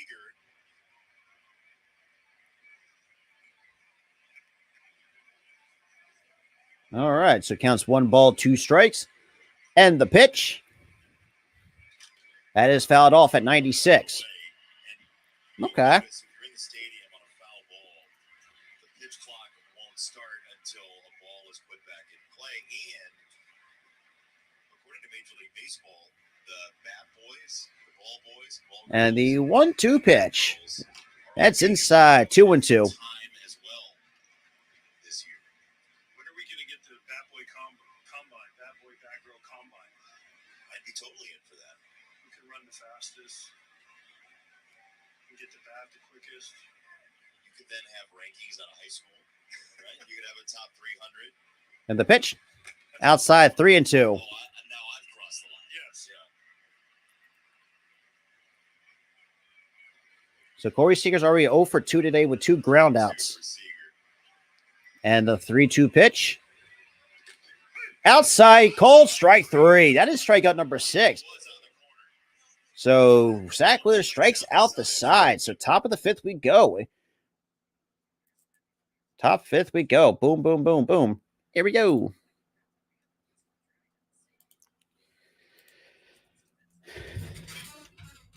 So Wheeler already struck out 6 today. Honestly, though, and the funny thing is too, where people say, "Oh, we stink," and I mean, sure, what team doesn't have like early season rust? That's the thing.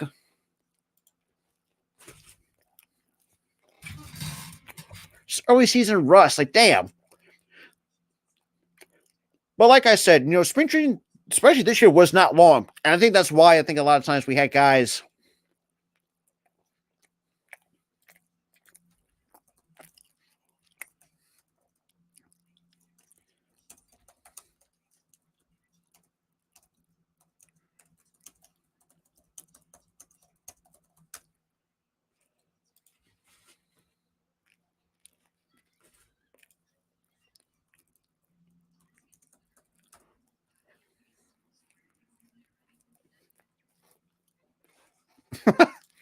My boy Dante, man, knows how love to play flea troll. But yeah, shout out to the 11 total people that's up, or it's 19 actually total viewers up here in this stream, man.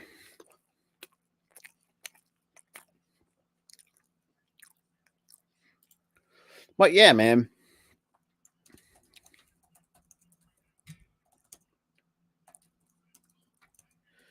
All right. So top 5th we go. Surprisingly, not too shabby. Not too shabby at all. And look, I may not be one of the maybe very rare few that's actually in favor of the pitch clock or pitch timer.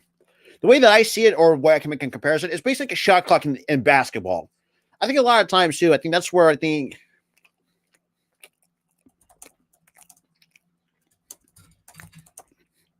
Sorry, I'm much on a ham sandwich.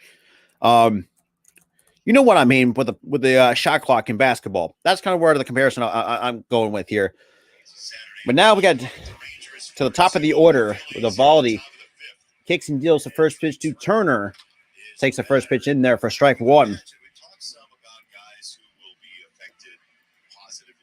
he's already 0 for 2, struck out and grounded out his last time up. And the 0-1 pitch.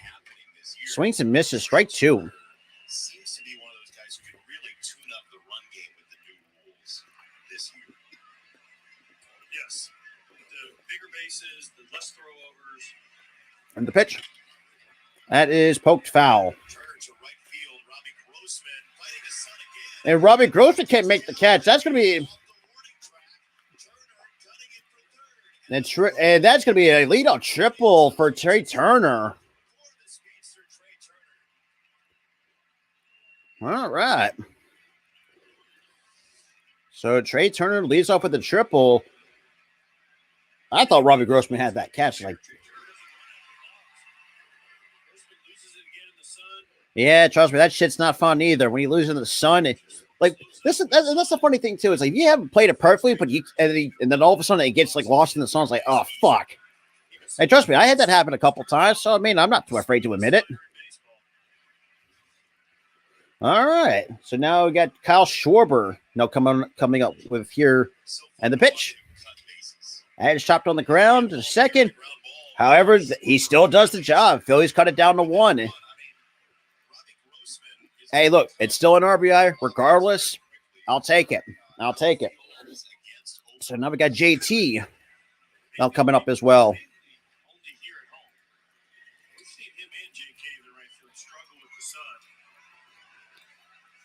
Yeah, you ain't wrong.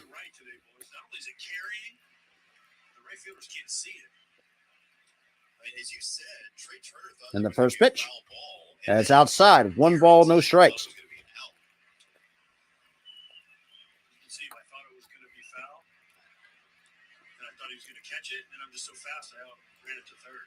Yeah. That's outside. 2-0.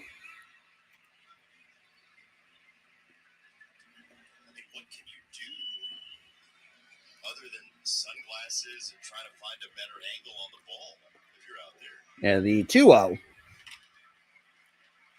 That's going to be another base hit for JT. Wait. What a reaction. I'm sorry. When it's bright outside, sometimes it's you really do lose it. Really nice play by Nathaniel Lowe. I'm sorry. That's it. He made the diving one earlier down the line.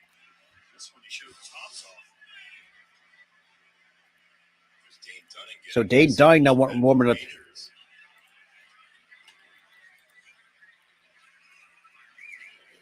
So now I got 2 outs. Okay, so it was a line out. To be honest, I lost that in the sun anyway. Oh, that's to left.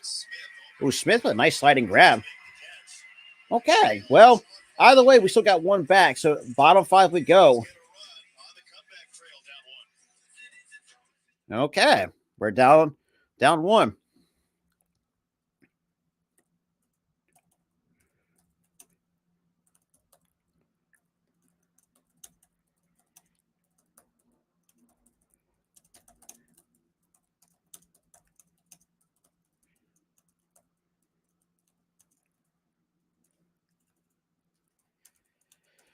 All right. Do.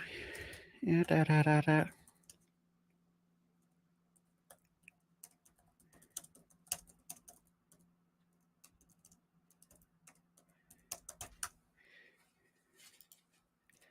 All righty.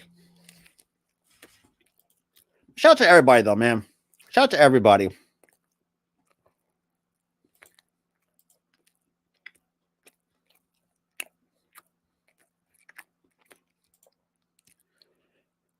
All righty. All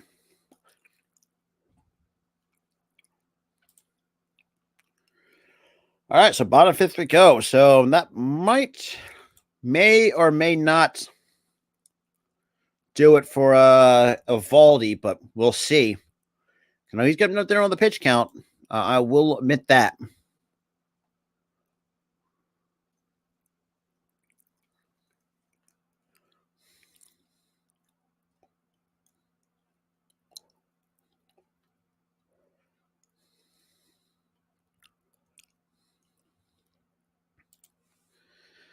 Oh boy.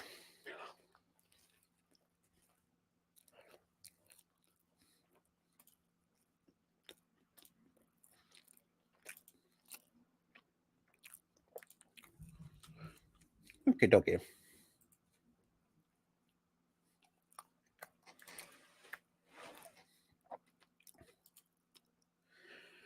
And then Easter Sunday, we have NASCAR in Bristol for those who are my NASCAR fans.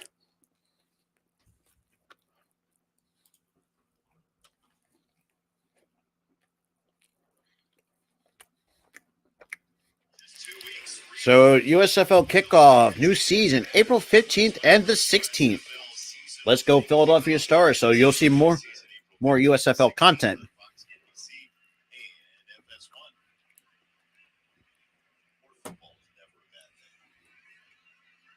And the first pitch is swung on a miss. 1 ball, 1 strike, so it counts even. Did you do basketball, college football, baseball? What else do you call? All you have to do is send a text message, and I'm sure you can make that happen. And the pitch swings and misses. Strike 2.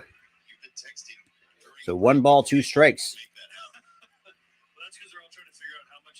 On Nathaniel Lowe. He's already 2 for 2 this afternoon. Obviously, Wheeler wants a new ball. So bottom 5th. Not too shabby, though, man. Good pace going. Now the 1-2. Just a bit outside. 1 ball, 2 or 2 balls, 2 strikes. My apologies.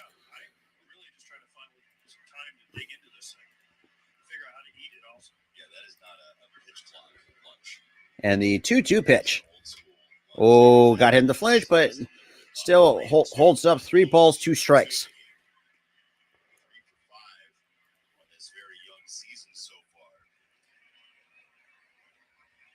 And the 3-2 pitch.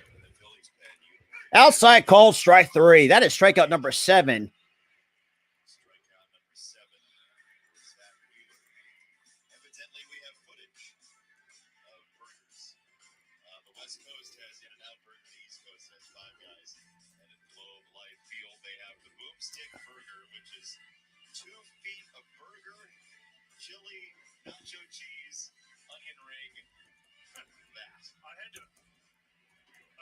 And that's in there for strike 1. No balls, 1 strike to Adolis Garcia. I mean, there's a fork, but there's 7 forks. So, how are you going to do that? You want me to just... That's high. 1 ball, 1 strike. It's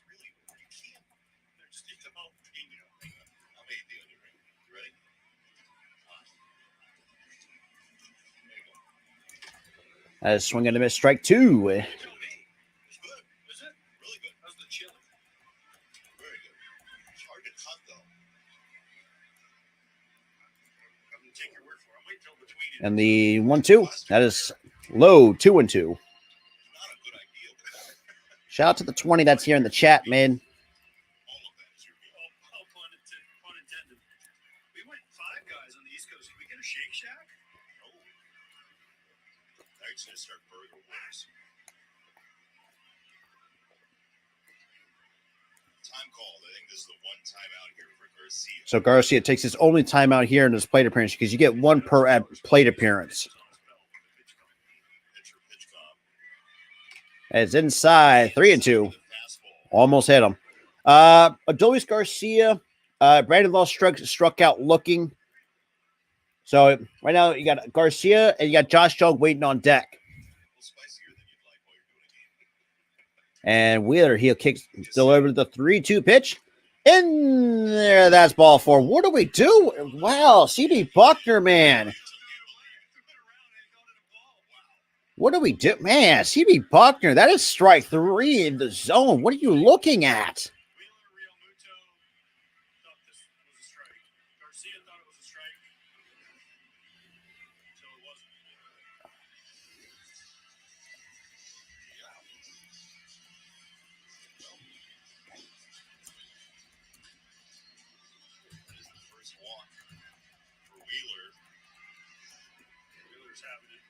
And that is going to be it for Wheeler.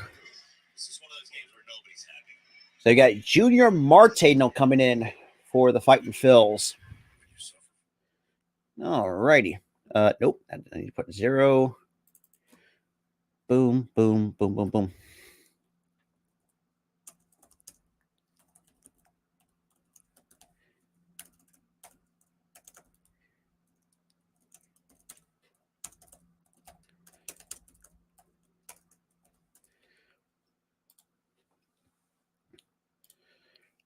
All right.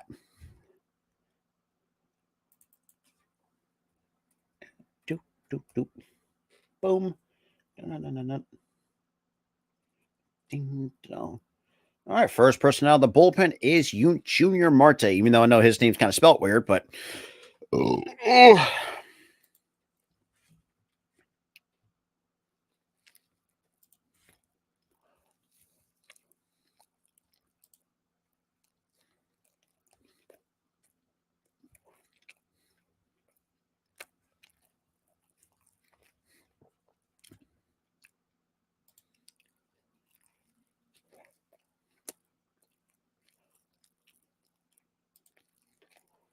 But CB, what up, Dante?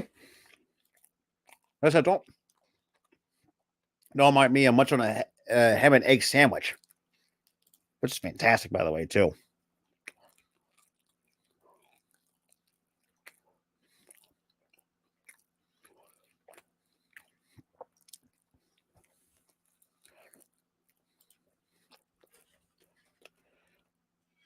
All right.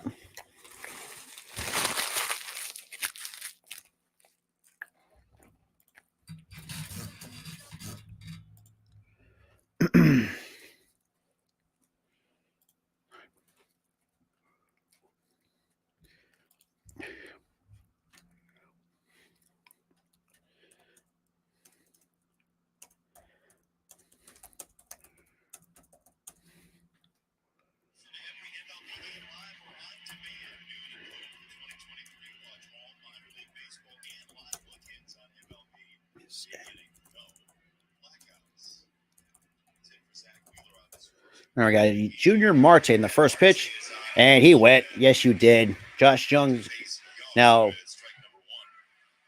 there's now no balls in the strike. So last year in 39 appearances, 101 record, 5.44 ERA, and 48 innings pitched.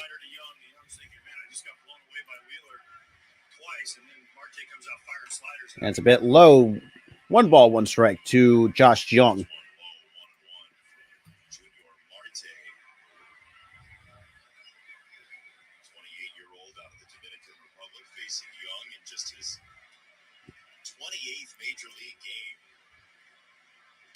Oh, Yo, 98 mile an hour sinker for strike two. That was, if he just let that go, that's hit him in the leg, but I guess he swung.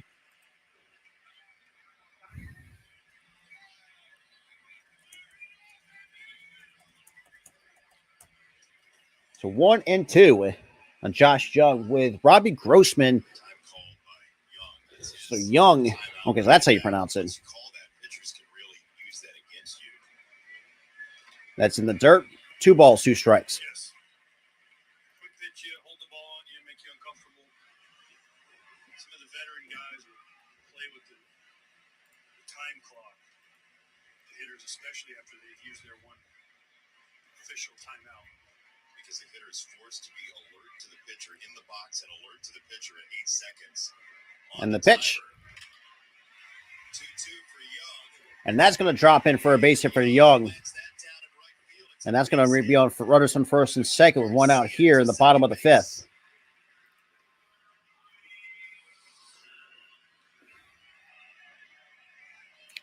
Young, after looking terrible on fastballs, gets a slider up in the zone, gets in on him. Yeah, just a hanging slider and just not do too much with that. This is all into right field. He's thinking, thank you, Rob Thompson, for taking Zach Wheeler out.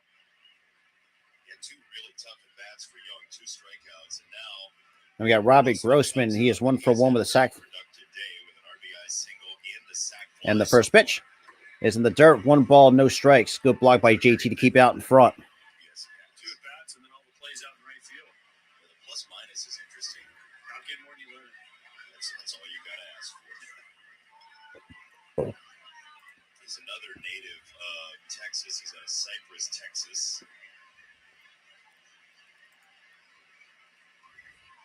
And the pitch. That's in there for strike 1. Strike.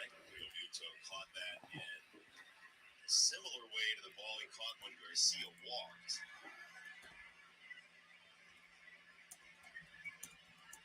Young at first, Garcia at second. Oh, 99 at the knees. Disgusting for strike 2. I don't know that Grossman saw that very well there, AJ. You get scouting reports on guys, and you look at Marte's scouting report, he's kind of almost 50, 60, 40 slider. Done nothing but throw slider. And the pitch. Swing and a miss. Strike 3. 99. See See you later, Robbie Grossman. you later for strike 3. Last 2 were both strikes. That is Final strike disgusting. would've been in the zone. Woo! Man, Robbie Grossman was late.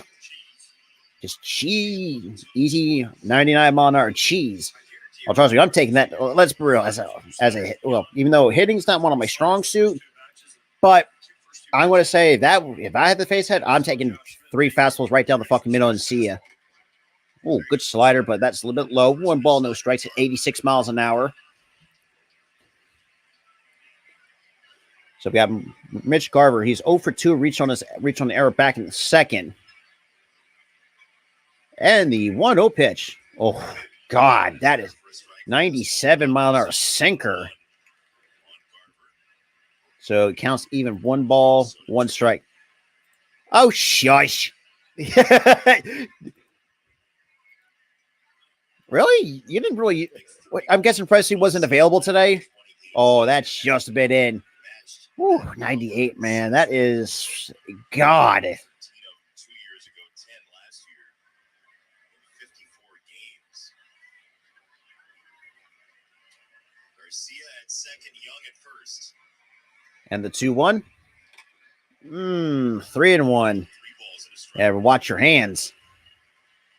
Dialing up a fastball here if you're Garver. You feel like you're going to get one. You got to get to it. If he throws you a slider, 3-1, tip your cap to Marte. You got to be ready for 97, 98. And 99 right by you. And the pitch. That is strike 2. Called a strike. Okay. Makes sense. I mean, the dude, Presley's a workhorse anyway, so I respect that from Presley. And not going to lie to Dante, I would say you guys did yourself. I mean, you guys did a really good job of, let's be real, not letting Minnesota waste the rest of Presley. So I will say that. I will give you the benefit of the doubt on that one. Worry about that discussion. CD Buckner. He did. 3-2. Here we go. And the 3-2 pitch. That is a rocket for Garver. And Garver, that's a 2-run. Says, you know what? Let's Now, not mess around. and that's so about a 3-run homer. 7-3 Rangers. What the fuck? Should have went with outside.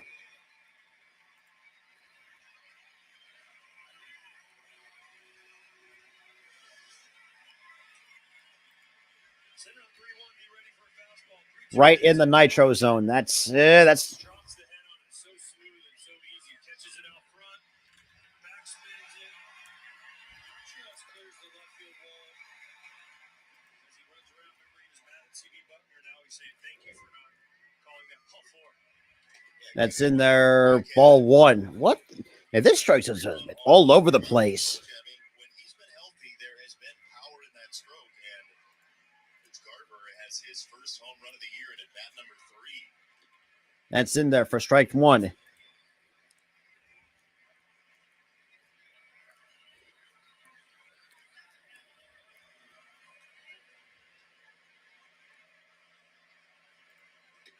That is in there, strike 2. Round pick of the Twins out of the state of New Mexico by way of Albuquerque.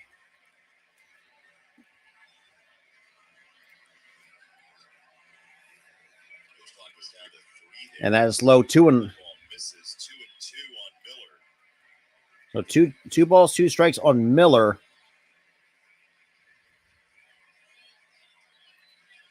And the pitch On opening day. that has popped up, and that's going to be in the seats. Foul left side. He's actually homered back-to-back opening days. He homered opening day last year. He's homered opening day this year as well. Former Philly.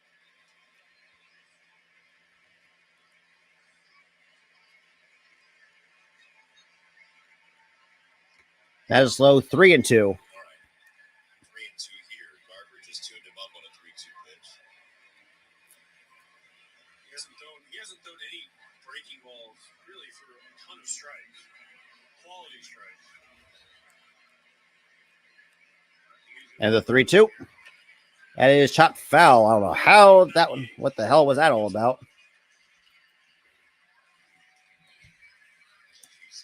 Conversation between Grossman and Garver. Former teammates in Minnesota. So now we got a 3-2. And the pitch. Low ball 4. Again, and that is ball 4. Second walk of the inning. Oh, come on, Fox. Really, don't fuck. And now here comes Caleb Kaufman to kind of settle Marte down a little bit. Look again. Damn it. Both teams had the off day yesterday, so it's not like the bullpen is going to get totally backed up here. But the Phillies did have to go pretty deep behind Aaron Nola on Thursday. And a good point, because Nola just couldn't fucking hold a 5-run lead after. Get him out of this inning and probably give him one. What up, Almighty? Only 4 to third.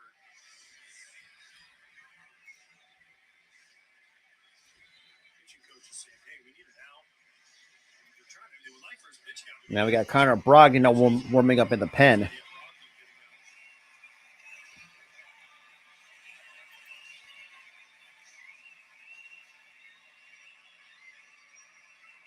And we got Josh H. Smith. He's 1 for 2. And the pitch. That is swung on a miss, strike 1. Strike 1. Connor Brogdon getting loose for Philadelphia.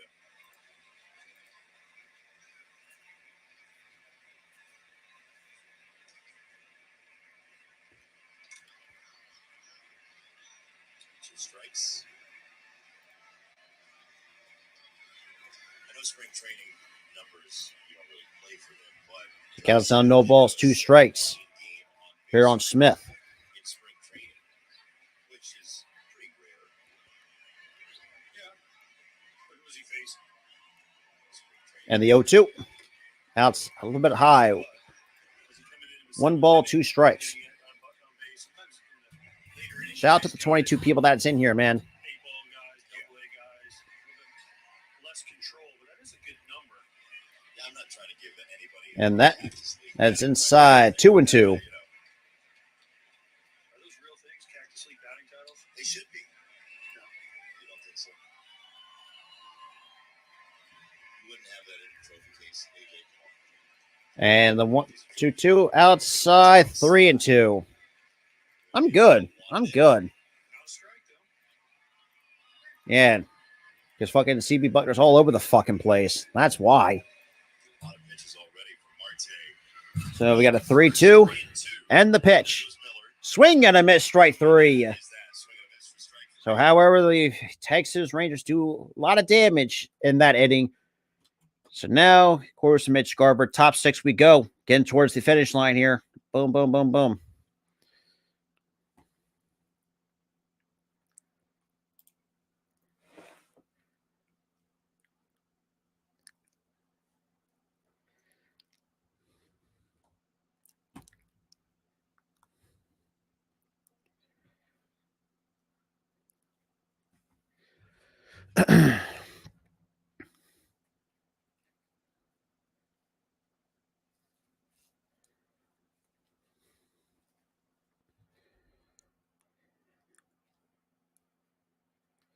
All right.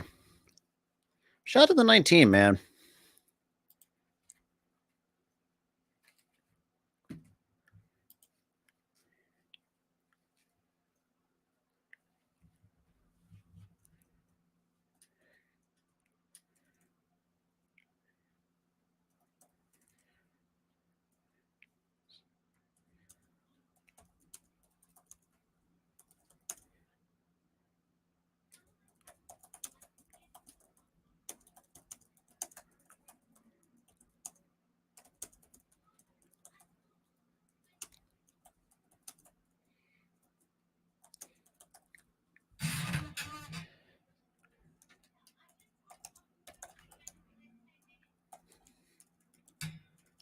All right.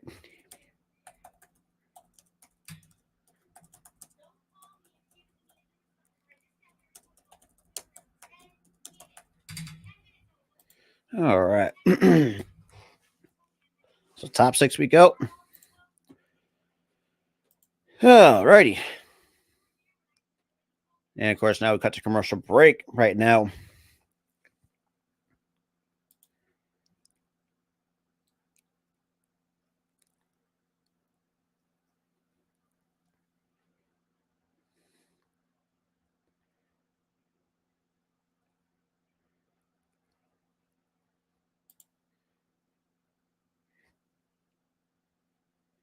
All right.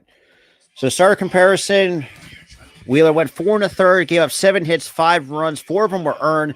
1 walk, 7 punch-outs. Nathan Eovaldi, 5 innings, 6 hits, 3 runs, 2 walks, 6 punch-outs.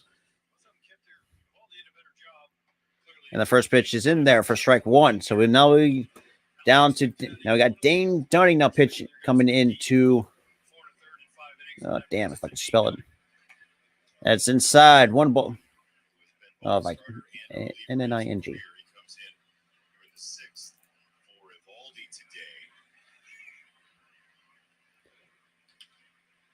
Chopped on the ground to short. Easy play for Seager for out number 1. If you look at Dane Dunning's stuff, his profile's more for a starter, which he's basically been his entire career up till now. Fastball, slider, changeup, little cutter. He's got a chance here to be the long guy, maybe give him multiple innings out of the Rangers bullpen. That's in there for strike 1 at 90 miles an hour on that fastball.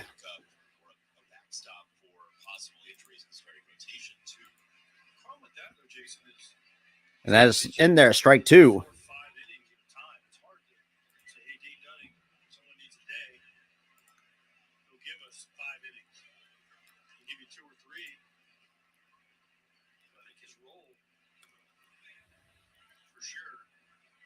This long guy, and Eovaldi only going 5. He can get him to the 6, through the 6, through the 7, through the 8. They'd be very happy. Head 0-2 on Stott. And the 0-2 pitch. And that's going to be in there for a base hit for Bryson Stott. To left center field, that's a base hit. And Stott's going to be 2 for 3 this afternoon. He actually, in the offseason, according to a story in The Athletic, he So now here comes Alec Bohm now coming up. all of the Phillies postseason movies. Why? Because he wanted to feel the emotion. A friend told him you could feel it through the television if you wanted to feel it. Interesting. You've never watched 2005 back? Every game? No. Come on, do like do a marathon. I don't have that with the kids. That's low. 1 ball, no strikes to Alec Bohm. Yes, good show. Yeah, I get that too. But then again, you also have umpires like Angel Hernandez and CB Buckner really thinking about trying to fuck other teams. And I think that's where the problem's coming in. And I get it too. Like, it's 50-50. But I mean, at some point though, like, we've seen a lot of people really have disdain for some umpires that just have not, and not just for one side. That's dropped on the ground to shorts. Seager. And that's an easy double play. What the fuck?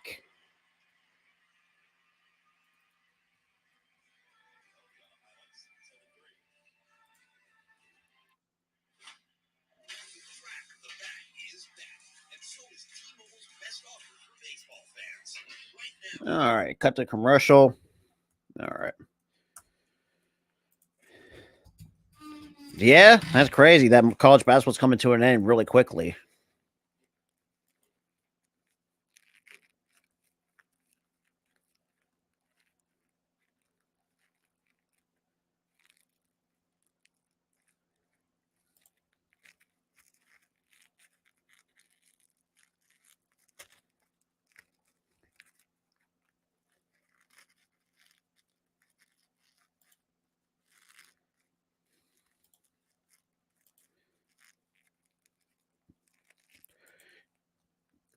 It's you would think, but then again, I don't know if MLB would even care, because a guy like Andrew Hernandez, like, people, like, we've seen all 30 MLB teams have issues with him, but they can't do nothing about it because the union's protecting his ass because of tenure. It's so fucking bullshit. It's damn. All right, Miami, Florida. I don't know, man. I think Florida Atlantic. I think maybe their Cinderella one might fall short.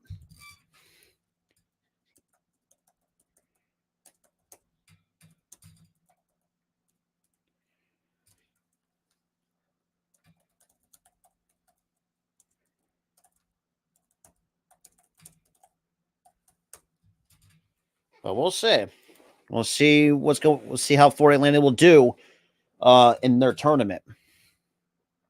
But regardless, we're going to the bottom of 6.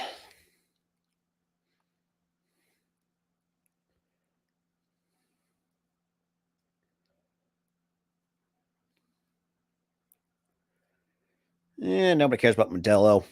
Not even.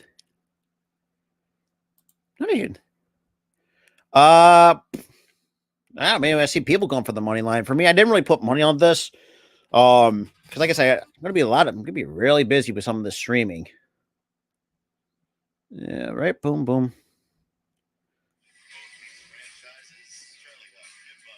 So Phillies and Rangers showing some of the other all-time greats. Now we got Alvarado now coming in from the pen.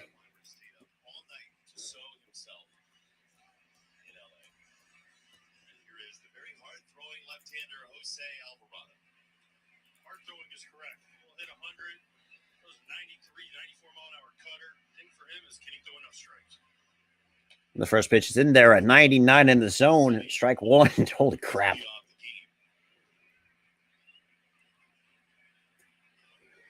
All right. So no balls, 1 strike to Marcus Semien. He needs 1 for 3. Swing and a miss. Oh, that is a disgusting cutter.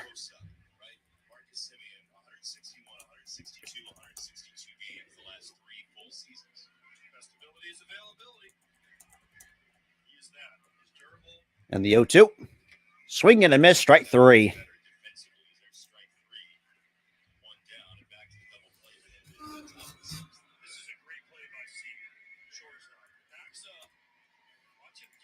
set. So he turns real quick, gets his feet set to get the feed to Simeon, and then Simeon with the quick turn. So that's one out here in the bottom of the 6th.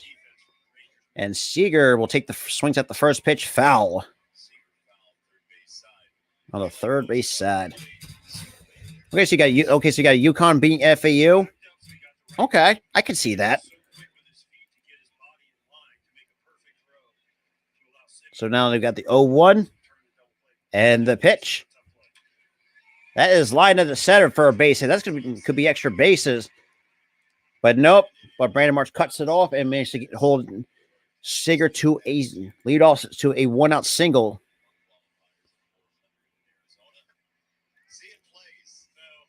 This swing plays a hundo down left on left, shooting at 109.9 to left center field for a single.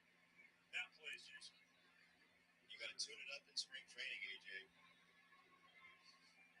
Can't believe that's the And dude, how's that another strike at 100? Where the fuck are you? God damn. CB Butler's fucking garbage. God, I thought Angel Hernandez was fucking terrible. Jesus. And the 1-0. And they're at 100, right down the chute. Jesus. Man, good luck with that. That would suck if you, but I'm not really going to say it. But so look, Nathaniel Lowe's already 2 for 3. Count even 1 ball, 1 strike, and the pitch. That is shot foul at 99.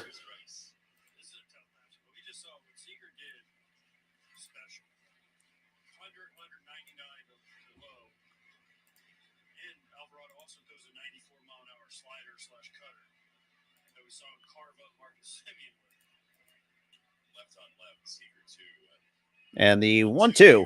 That is shot foul. Good pitch, though.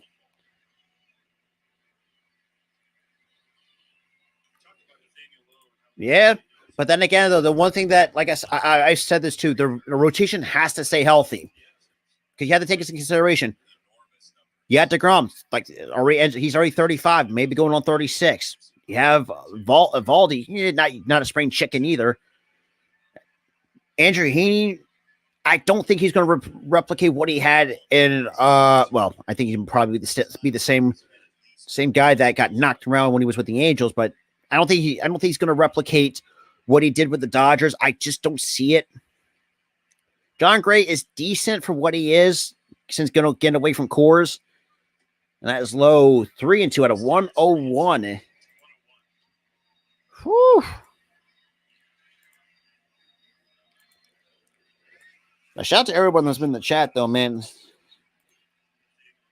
been very appreciative of it. Very appreciate the support, whether coming in just to hang out and all that stuff, no matter what team you're, if you're an Astros fan, Rangers fan, Phillies fan, does not matter. I welcome everybody. 3-2 chopped on the ground. Easy double play. 4-6-3. No. Took a little bit too long, but regardless, still, we got the 2 outs. It is what it is. So that'd be a 6-4 fielder's choice for Nathaniel Lowe, or depending on how they want to say it. So now I've got Adolis Garcia. So last season hit 250, 27 homers, 101 RBIs driven in.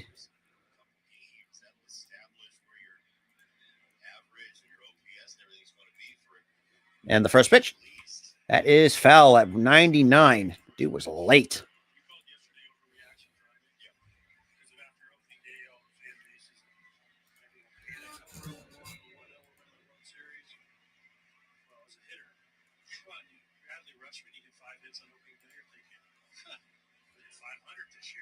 Let me get time called here before the 0-1 pitch.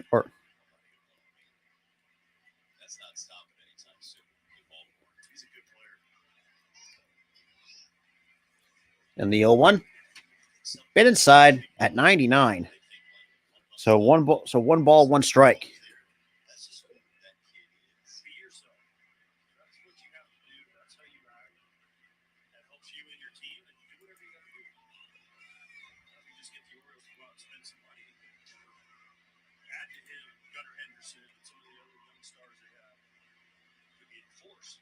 That's fouled off at 100 off the hands. God, goodbye hands. I'm just, That's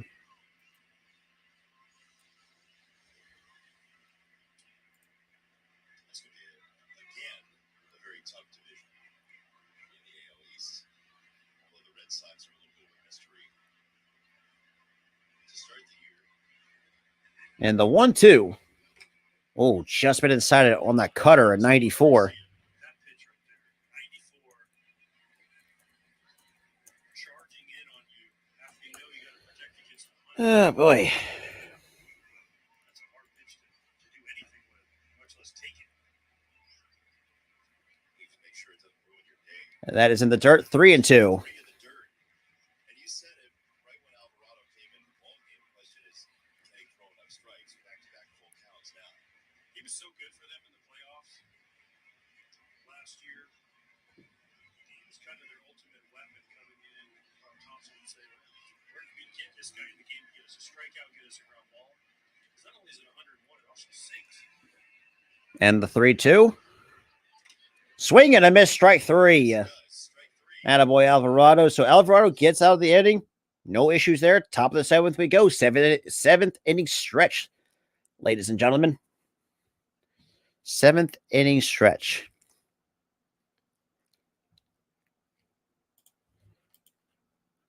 All right.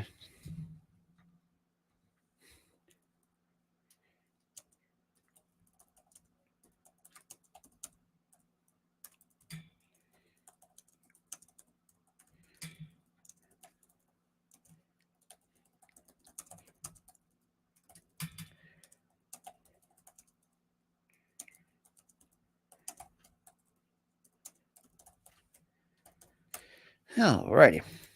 Shout out to the 17, still holding 17 strong, no matter where you're coming from.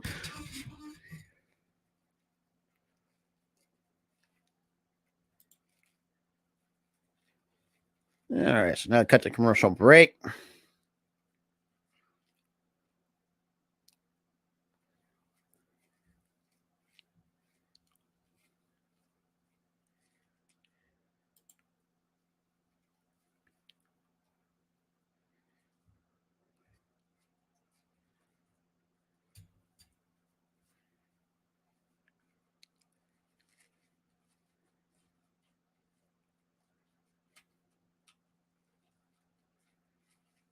All righty.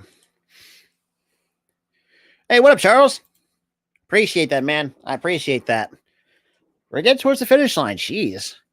Like I said, the pre-show for the WrestleMania 38. WrestleMania 39 doesn't start till 7, so it's gonna be a lot of fun. I'm gonna join on with the good buddies of mine. But yeah, but shout out to those who actually did subscribe to the All Star Sports Network. We're one away from 110. I mean, let's be real, man. We've been not just me and Tyler, but we have other good our good group of content creators really working hard to get this network, because it's like we want to try to give other content creators to shine on YouTube, because like I said, because me and Tyler, we had our success as well through our two and a half years. Our looks so like the first pitch is low to Jake Cave, is no balls on the strike. Jake Cave 0 for 1, but it also walked back in third and has a stolen base to his name as well this afternoon. And the pitch that is fouled off. That is no balls, 2 strikes. God Lord, it's hard to kind of talk when you try not to have a burp coming on, so try not to do that. So now we got and the 0-2 swings and misses, strike 3. Or sorry, that's 1 ball, 2 strike. I'm an idiot. I thought that was strike 3. Yeah. Okay, so it's now 1-2. That is chopped on the ground. And that's going to be 4-3 put out for out number 1. So now we got Brandon Marshall coming up here at the top of the 7th.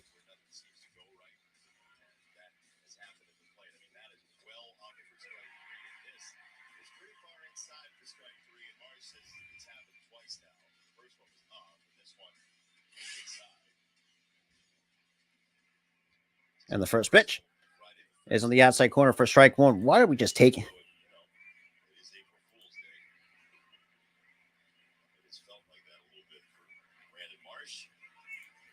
And the 0-1. It's a bit outside. 1 ball, 1 strike. What do you do? Swing.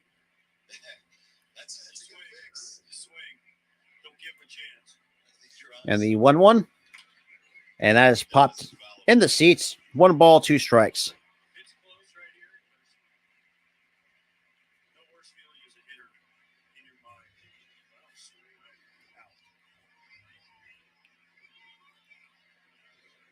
out. And the 1-2. And that is ball 2. The fact that it was the exact same spot that you rung over Marsh the first time. The count's now 2 balls, 2 strikes. And the pitch. And that's going to be a shallow left for out number 2. God damn. Smith is out number 2. Here's Trey Turner.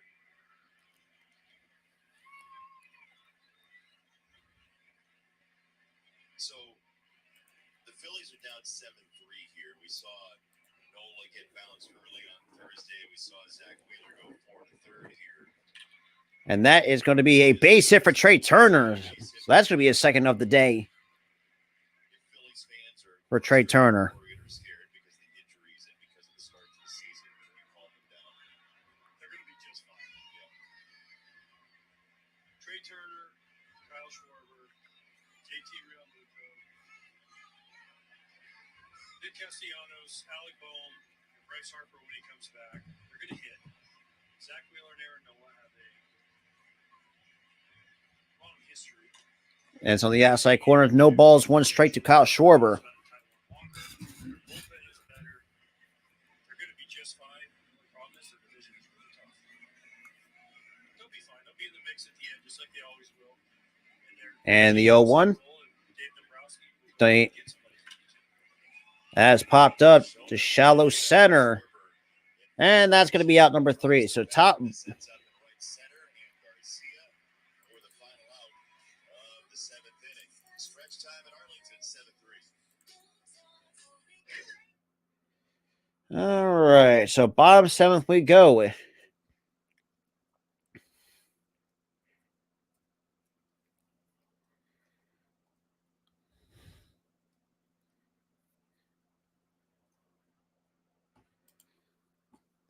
Yeah, shout out to the 11 though, man.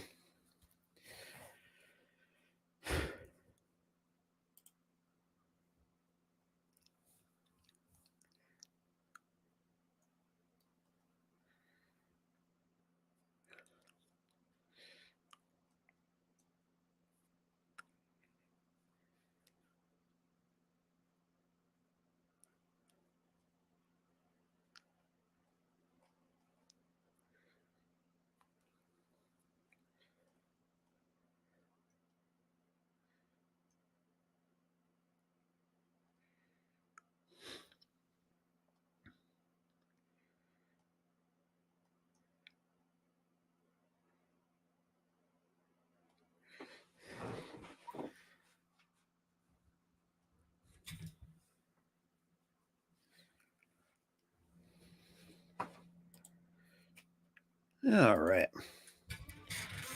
All right, bottom 7 we go. Still a 7-3 game. Should have been 4-3 if fucking goddamn what do you call if CB Buckner was not fucking god awful.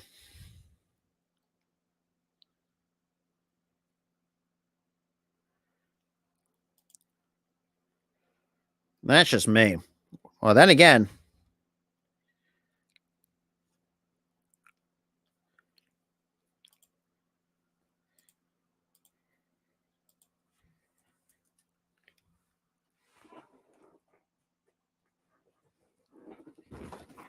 All righty.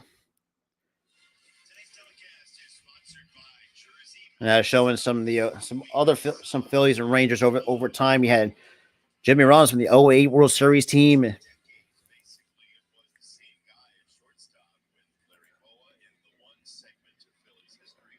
So bomb 7, still 7-3.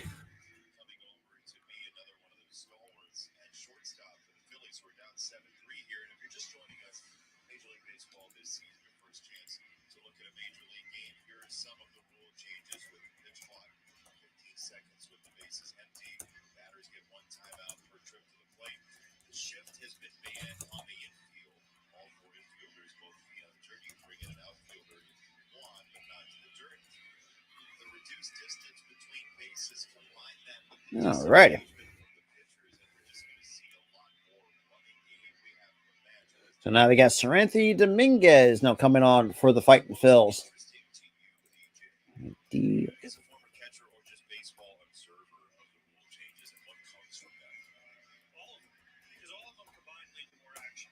All right. So we got Dominguez. Thirds we've already seen today. 50 appeared in 54 games, 65 record, ERA of 3 and 51 innings pitched, 22 walks, and 50 plus strikeouts. So the dude's a strikeout machine.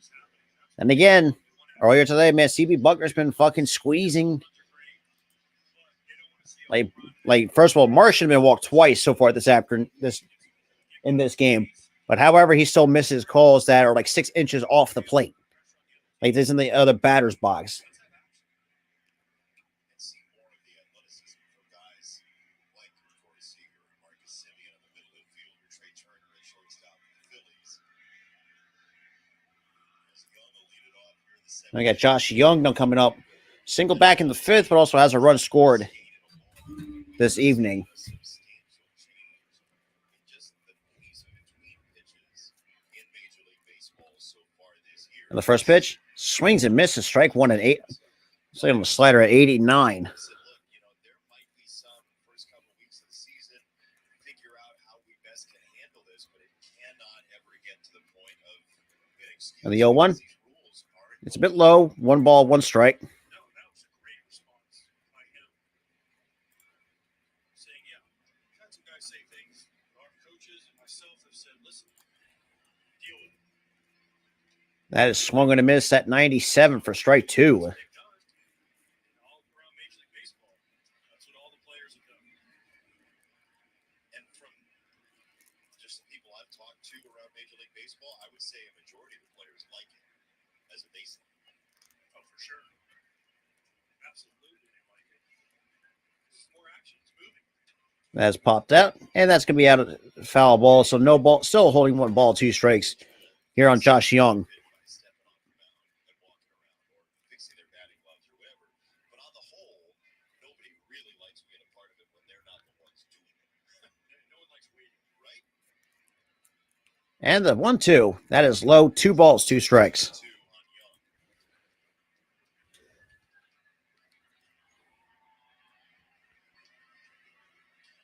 Watching the World Baseball Classic, I mean, it was very easy to tell the difference in the rules and the difference in the pace of the game. And the 2-2 pitch, outside 3-2. We've already seen a substantial uptick in stolen Yeah, bases. which is crazy.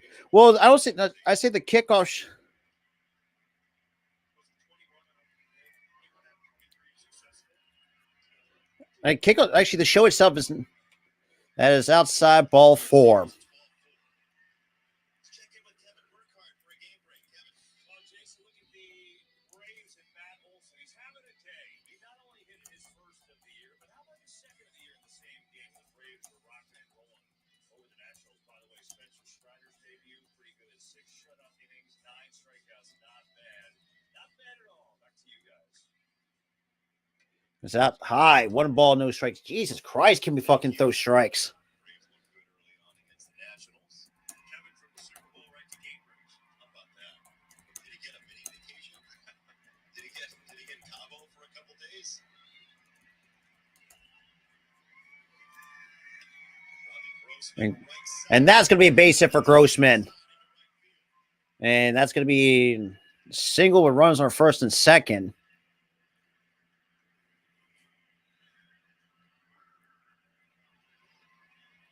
If I asked you before the season, and it's probably the same right now, pick 1 through 4 in the AL West. What would you have said? Houston, Seattle, Anaheim, Texas. You feel the same And the first pitch the Rangers. is a bit inside, 1 ball, no strikes. This is not overreaction. Saturday is an overreaction. Yes, I do feel the same. They've come out and done what they need to do these first 2 games so far. Swings and misses. Strike one. So no balls and a strike to Mitch Garver. 1 for 3, but that one hit was that 3-run shot to put the Texas Rangers up 4.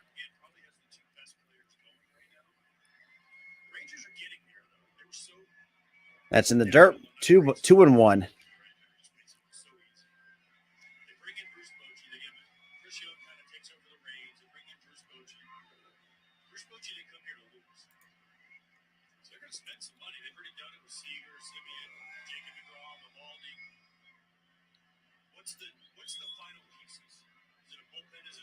And the 2-1. And Garver to deep left, and that is gone. What the fuck, man?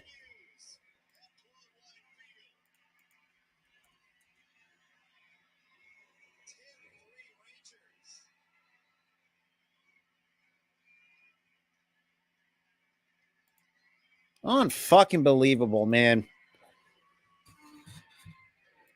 Damn. That's crazy.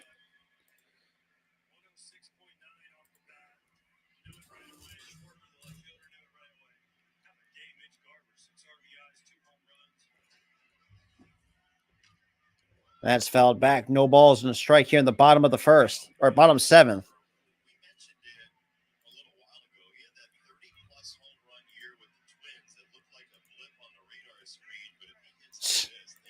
Hey, game 2, and we're getting our ass beat twice. This is 2 times in a row.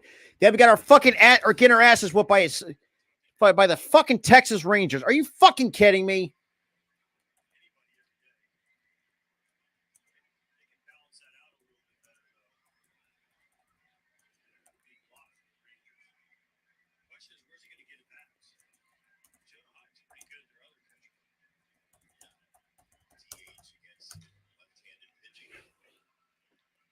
Come on, fuck. Then I also think of this too. Fuck CB Butner, man. Really? First of all, this score would have been fucking happening if you had not missed obvious strike fucking calls that were in the middle goddamn zone. As in, bro, that Jesus Christ, I don't know how an umpire can actually fucking miss obvious strikes right in the fucking zone. You kidding? And that's going to be a base hit from Miller.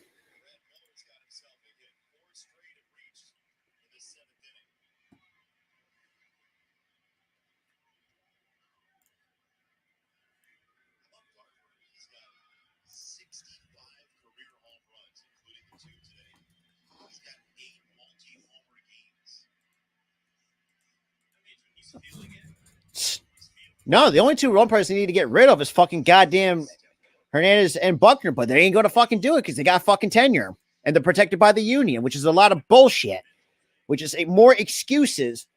Because for me, I work in a union.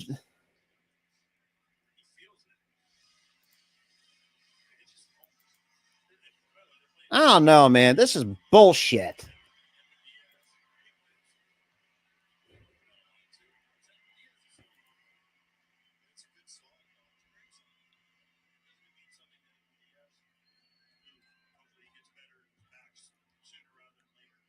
And that's in there for strike 1.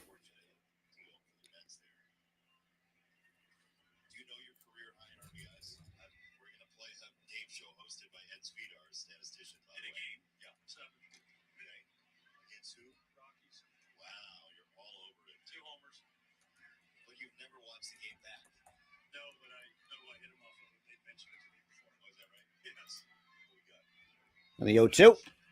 Chopped on the ground, foul. I fucking hope so, man.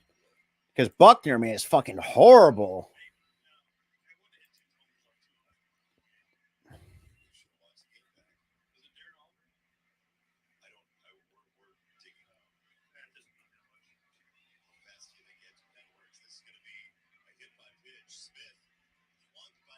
And that's going to be hit by a pitch. What the fuck?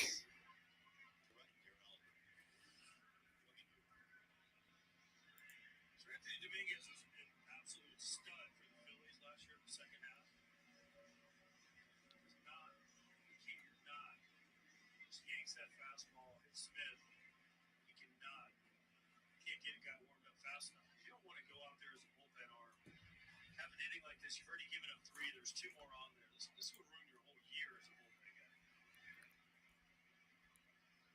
That's in the dirt. 1 ball, no strikes.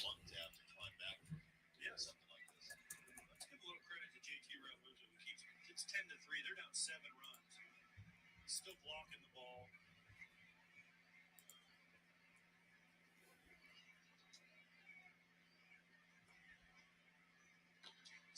And that's low. 2-0. What do you think is, we all know about why he's a star. What do you think is the sneaky best talent for JT Realmuto? His speed, his athleticism. The fact that he squats back there every game. That swung on a miss. 2-1. Yes. He still gets he still over 20 bases last year. He still hits home runs and posts every game. He's a former wrestler. He's a former quarterback. He did it all in high school. That's in there. Strike 2. And he seems to enjoy the position as well. You have to if you're going to catch every day as much as he does. You definitely have to. You have to want to catch. And that's the hardest part about being a catcher is to find guys that don't want to do it. Chopped on the ground. Third base, Ballmaster. And boom, cannot make the handle. Now it's going to be bases loaded. Unfucking believable.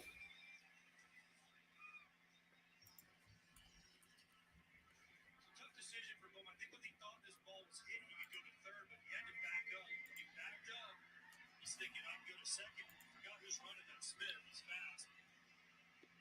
And Simeon get down the And that's going to be it for Dominguez. bad spot. He's got to come get that ball. He backs up before he knows he has no